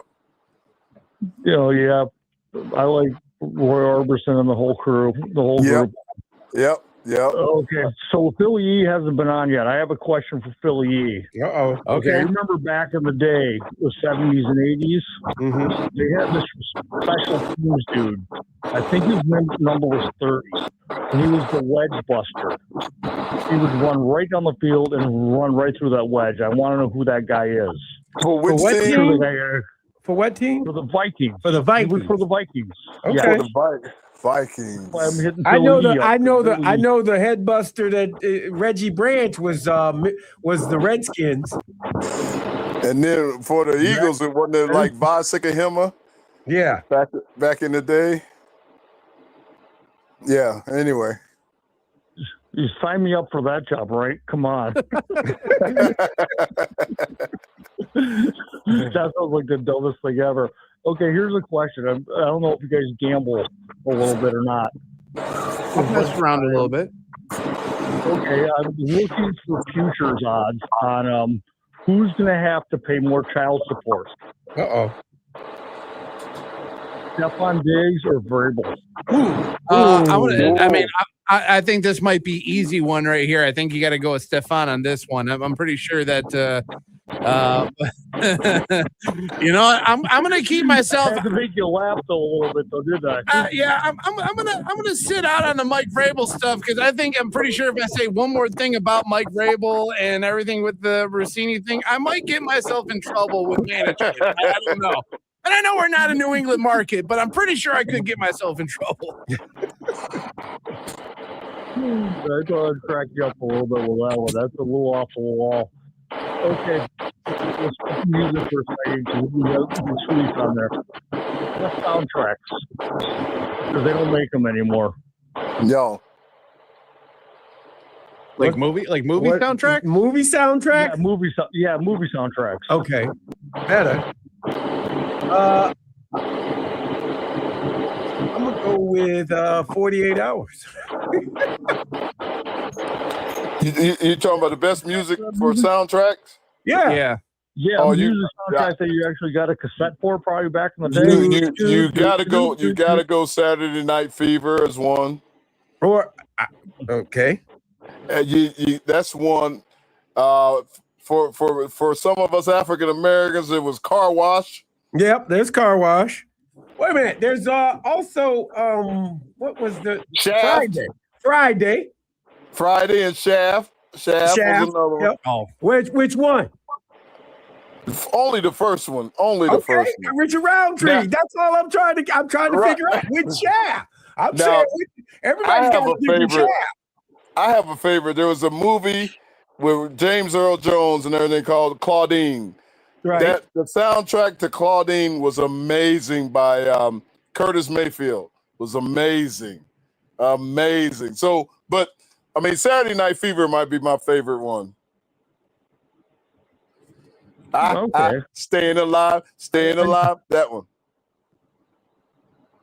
All right, maybe Rocky IV has to mix into the system a little bit. Rocky IV, he said. I bet you all know every song to the Saturday Night Fever one. More than a woman, more than a woman to me, all that kind of stuff. That was a great soundtrack. That was a great soundtrack. It was. It's almost as good as watching Dolomite back in the day. Wow. What you know about He just Rodney? dropped Dolomite on us. And the signified monkey. Oh, you hit a nerve on that one, Rodney. Come on, you know if that came on the TV, you watching it. Oh, I yeah, watch no all doubt. Dolomite, man. Everybody watches Dolomite. But remember, there was a remake of Dolomite not too long ago with Eddie Murphy. Remember? Eddie Murphy did it. Yeah, he did it. Yeah, not too long ago. Yeah, it wasn't quite as good as the original Dolomite. No, I agree. What was his name? My name. I do like the Eddie Murphy's Axel F one. Yeah. You know, that was better than if they didn't have the first one. That movie would probably be the best one. And that had a strong Detroit presence. Remember, he had the Lions jacket on, and then he did. he had the what's his name was in it? The old Chief Hart, the Detroit police chief was in the first one. Yes, he was. Yes, he was. He was in the second one too. Yeah. I'll have to go back and watch it again. It's been a while since I've watched I know. Beverly Hills Cop now, man. Yeah. Dude, all you have to do is turn on AMC or one of those other rando stations that they were playing in a loop for a few minutes. That's true. I got one more issue. Okay. And I'll hang up so you can get to freaking Philly E. Walk into the store that has a Target. Okay. To get my mother's prescriptions. I have to walk by the card section. And now I live in Michigan. I know this. Why am I seeing a box set of Ohio State Buckeye football players? Say it ain't so. No, so I'm gonna. I'll buy it for you and send it to the station if you don't believe me. No, I believe you. I believe you. But by the time it gets to the station, it'll be like, oh man, damn, that's crazy, and it ends up in the trash or a fire starter. But I'll one up you. And this was before I got into radio. I was using one of the like music streaming services, and there was an advertisement for McDonald's, but get the Buckeye meal. And at no point had I crossed the border into Ohio. I'm like, how am I getting this on my Google's drunk. Google, you're drunk. Cut it out. Wow. I'll throw one more rando out there because it's a music related one. Best boy band ever. Best boy band. Ooh, I ain't got nothing for you on that one. Go ahead, Miz. Well, no, because again, I'm the token Caucasian here, so it's kind of tough for me to be, unbiased here. Like, because honestly, there's part of me that wants to go with like Boys and Men, like that. They've always they had hit after hit, and they always slapped every single time. Yeah, well, who they slapping? Who they slapping? Well, if it's Dana White. Oh, I don't know if they were considered necessarily a boy band, but you got to look at the Jackson 5. Yeah, that's true. Yeah, that is a boy band, but they didn't call them boy bands back then. Right. I think that's the reason why I never classified that. But it's a good point, though. That is a great. If you look at current, kind of up to date or new school, maybe what's the ones with Bobby Brown and New Edition or New Edition. Or there was another group, white guys I loved, man. The Osmonds.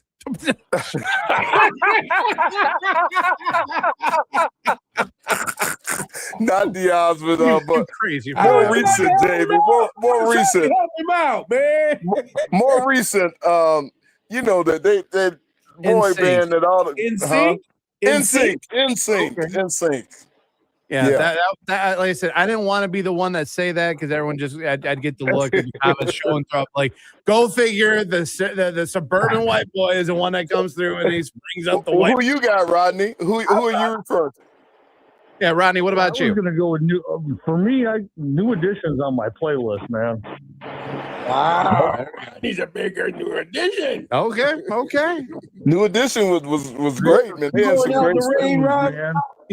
Rodney, you going out in the rain? Hey, don't sing in the rain. It's already raining. I ain't going out in the rain today. well, give me one of their songs, Rodney. What's your favorite? My favorite? Let's see. Well, the rain song is always one of the top 3. Of course it is. Mm-hmm. Right. But I like Mr. Telephone Man personally. Yeah, that's a good one. That's a good one.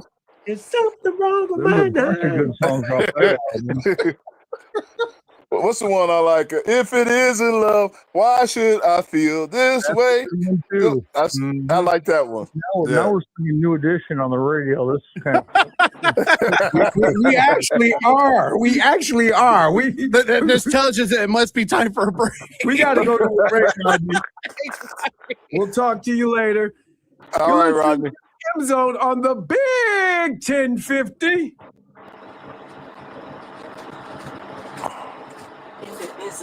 We're clear on the radio. Jamie, the New Edition, your homeboys. Oh, I love them. Yeah, them guys. They're your homeboys from Boston. Are you watching that video that Larry sent you again? No, I'm watching women's softball. Okay. You know, I didn't recognize him. I didn't realize that was Kursky that was talking. I'm sorry. Just letting you know. I don't watch me. I watch other people.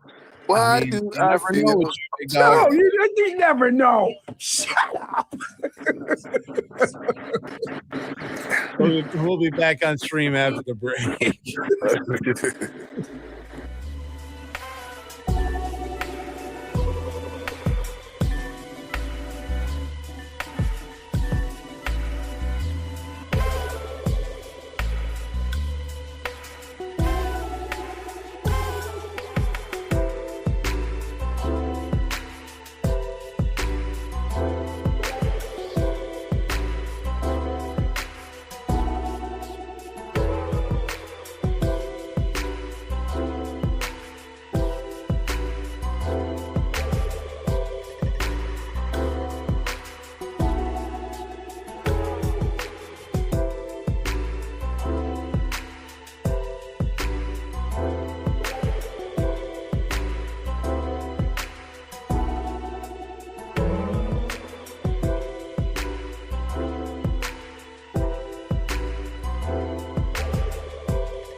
All right, guys, we're coming back from break.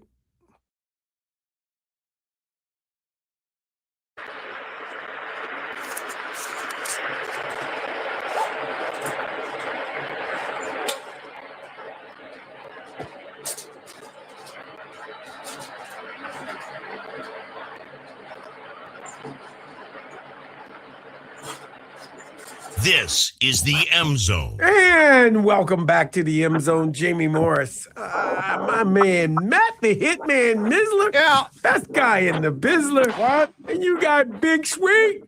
It's his debut. He's back in Southeast Michigan. Can't keep a good man down like that. Can't keep a good man down like that. That's right. I'm back. Are you gonna watch any more NBA basketball? Like I said, vaguely. Basketball. Well, Partially. We got to hear what Philly E's got to say. What up, Philly E? Hey, what's up, gents? First, I got to address the question from my man, Rodney. I imagine he's talking about Will Brown, the former running back. Well, when we were kids, he was already up there in years, and he was pretty much a special teams guy. But, he played in the Vikings in the early years with Tommy Mason. And, and eventually you got guys like Clinton Jones from Michigan State, and that's from that famous Michigan State team, with Jimmy Ray and Bubba, and Gene Washington, Webster, and then had Osborne and Oscar Reed. So he was slowly being phased out. But he actually had the most rushing yards until Chuck Foreman passed him. Hey, Philly, not to cut you off while we just talking about Michigan State.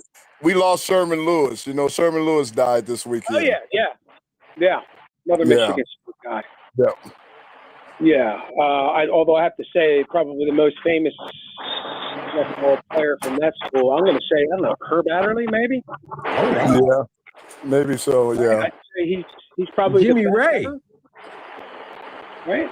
Jimmy Ray, the quarterback at Michigan State. Oh, yeah. He's one of the, 65 or 66, they were the cream of the crop, right? Yeah, I'm just saying. And they were mostly, and basically they were African-Americans from different parts of the country. Yes, they were. The Big Bubba. They were instrumental in Big Bubba. Yep. Big Bubba. Yep. Bubba was an absolute monster, right? I mean, just a monster. But anyway, Phil Brown, famous hit the buzz haircut, but when we were kids, although I got to say, my lasting impression of him, honestly, he fumbled in his last game. He fumbled the second half kickoff against the Steelers in the Super Bowl, and it put the Vikings behind the 8-ball the entire second half. I'm sorry, Philly. That probably hurt your heart. Let's put it. Anytime you talk about the Vikings, it's usually nothing good. Although, Jamie, I'm glad, right? You're sticking up for my man JJ, and that Middlecoff clown, that freaking scout that Colin Coward, right? He's actually saying he would bet that JJ's not even on Minnesota's roster by opening day. I mean, really, dude? And you're supposed to be a former scout, like.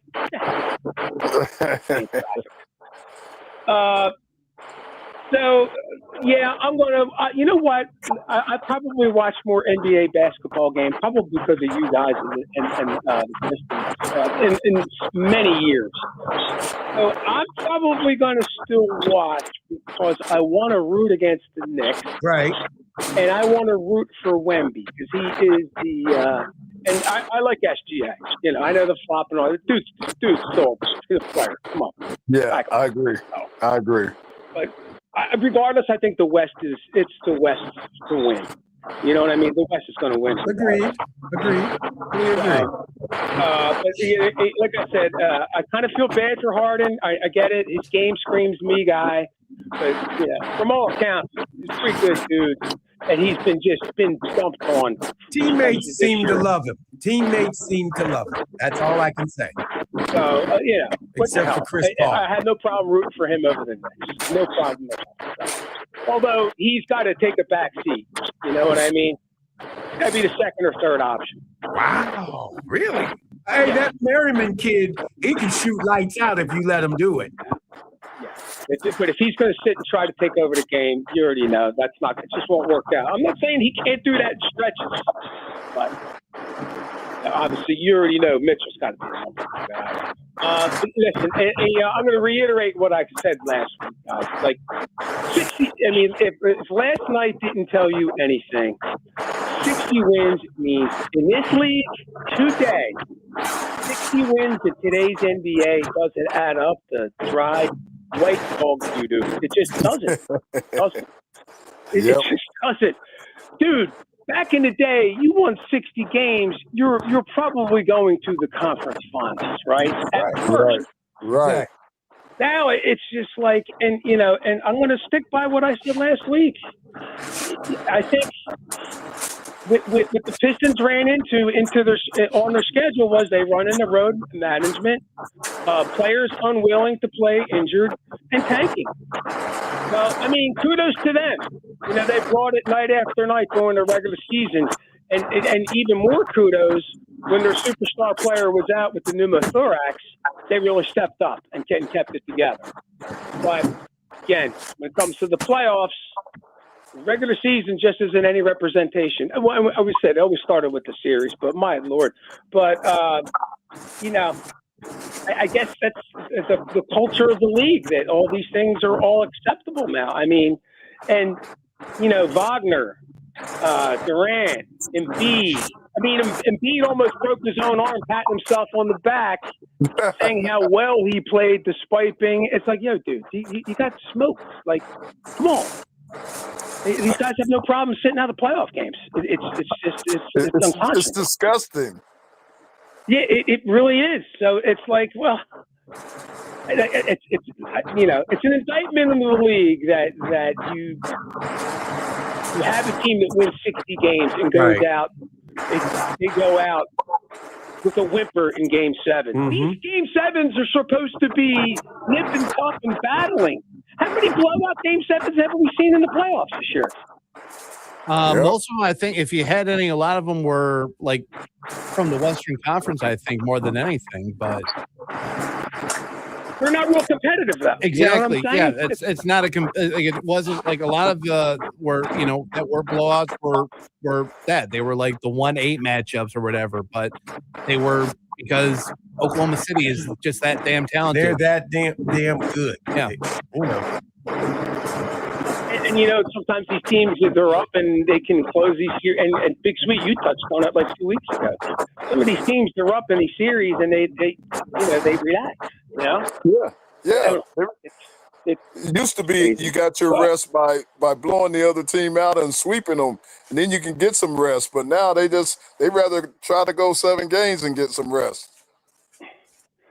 And in terms of the culture of the league, so you're going to tell me now it's okay to just, with 8 minutes left, just start packing it in and start shaking everybody's hands with 8 minutes left in the freaking game. I mean, really, that was crazy. I agree. Philly, crazy. You and I, we think alike on this one, man. It drives me nutty.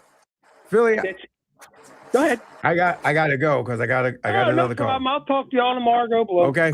734-998-1050. We got Tom in Wisconsin.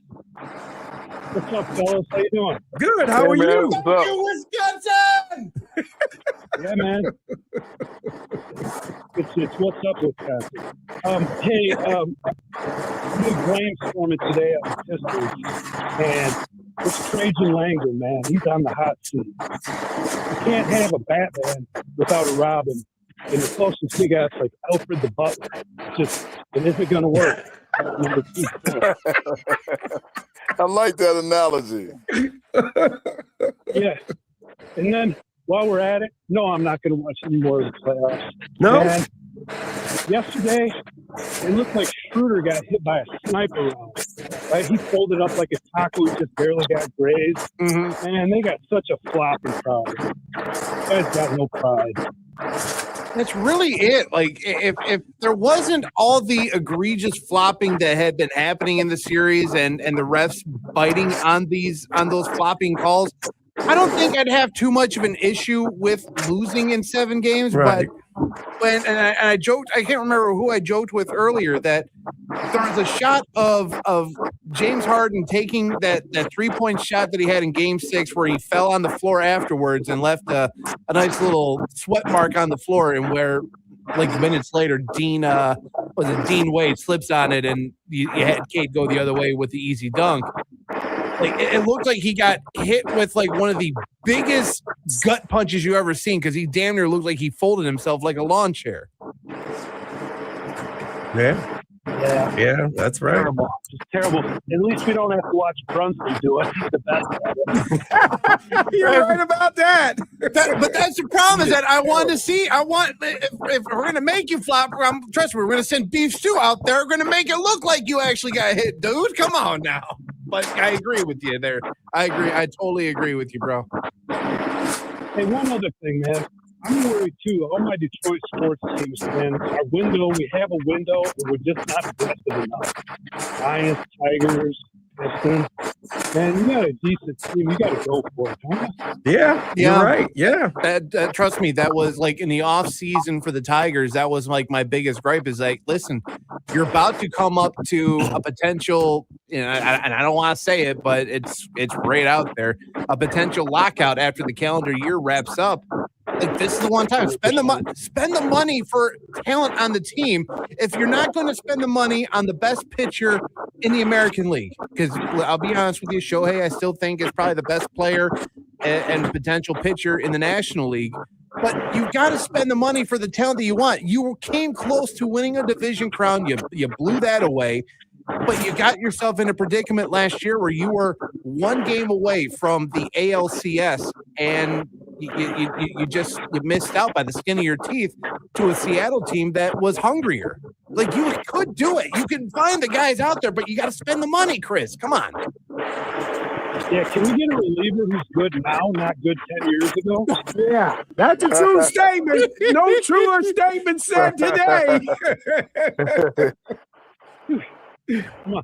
Hey, just one other real quick thing. Yeah. I've been meaning to get this off my chest. Uh-oh. Yeah, I'm worried they're going to put some kind of limits on this NIL money in college, because I think those schools in the South just hate this, because the schools in the North got the money. Right. Any kind of rules they put on it, and the same cheaters are going to be cheating again, and we're going to be on the outside looking in. I will say Let it this. go, man. I will No say. rules. I will say this. The courts are not in favor of anybody putting rules on anybody if you're making money off of people. Yeah. So the courts are defending these players. I'm just going to say that. The one thing I've always said, and I will continue to say, and Tom, we appreciate that. Tom, you're more welcome to call up anytime. You bring in the thunder. Tom. You came in like that storm that rolled through. You bring the lightning and the thunder, brother. But at the end of the day, I always bring it up. Wu-Tang said it best. Cash rules everything around me. Cream get the money. Dollar bill, y'all. Not Wu-Tang. Wu-Tang. Oh yeah. Wu-Tang. Wu-Tang. I don't know how, when Sam and everyone kept calling the Wild Wild West, I'm like, no, listen, it's going to come to a point where it was going to be Wu-Tang, because cash rules everything around people. That's what it's going to be. So, like, you try to take some money away from people, you know what's going to happen. It's going to be lawsuit after lawsuit after lawsuit after lawsuit, and next thing you know, you ain't going to have no sport. You're just going to have lawsuits on the field. That's the truth. You speak nothing but the truth, brother. Preach. Don't tell me to preach, because I'm pretty sure I'm going to be.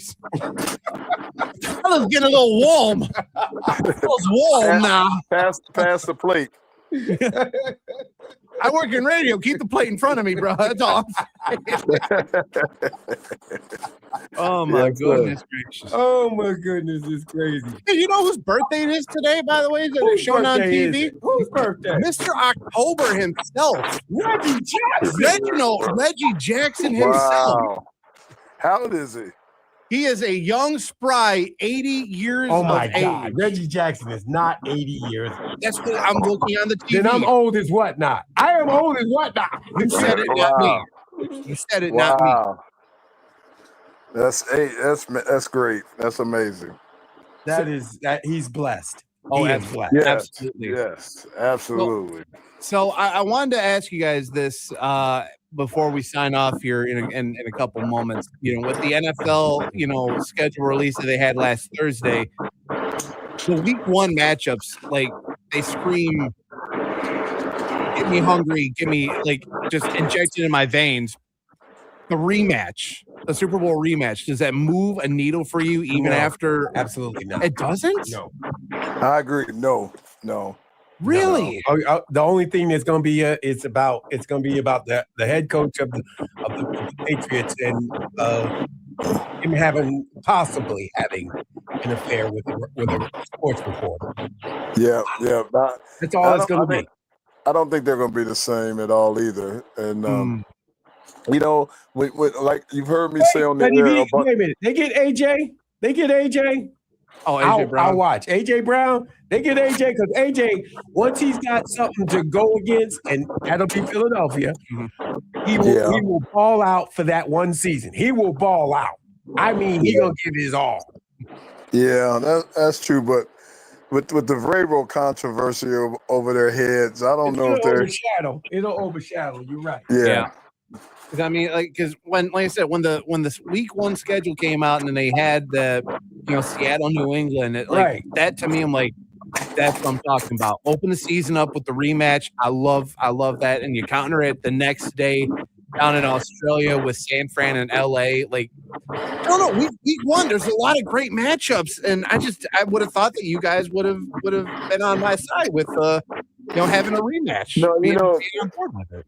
I didn't like the first one.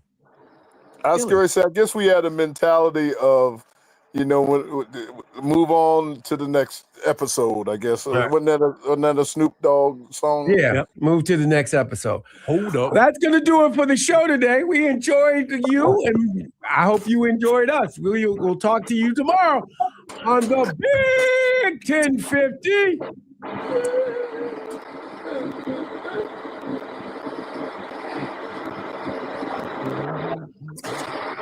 And we're clear on radio. Larry, I'll talk to you later. Okay.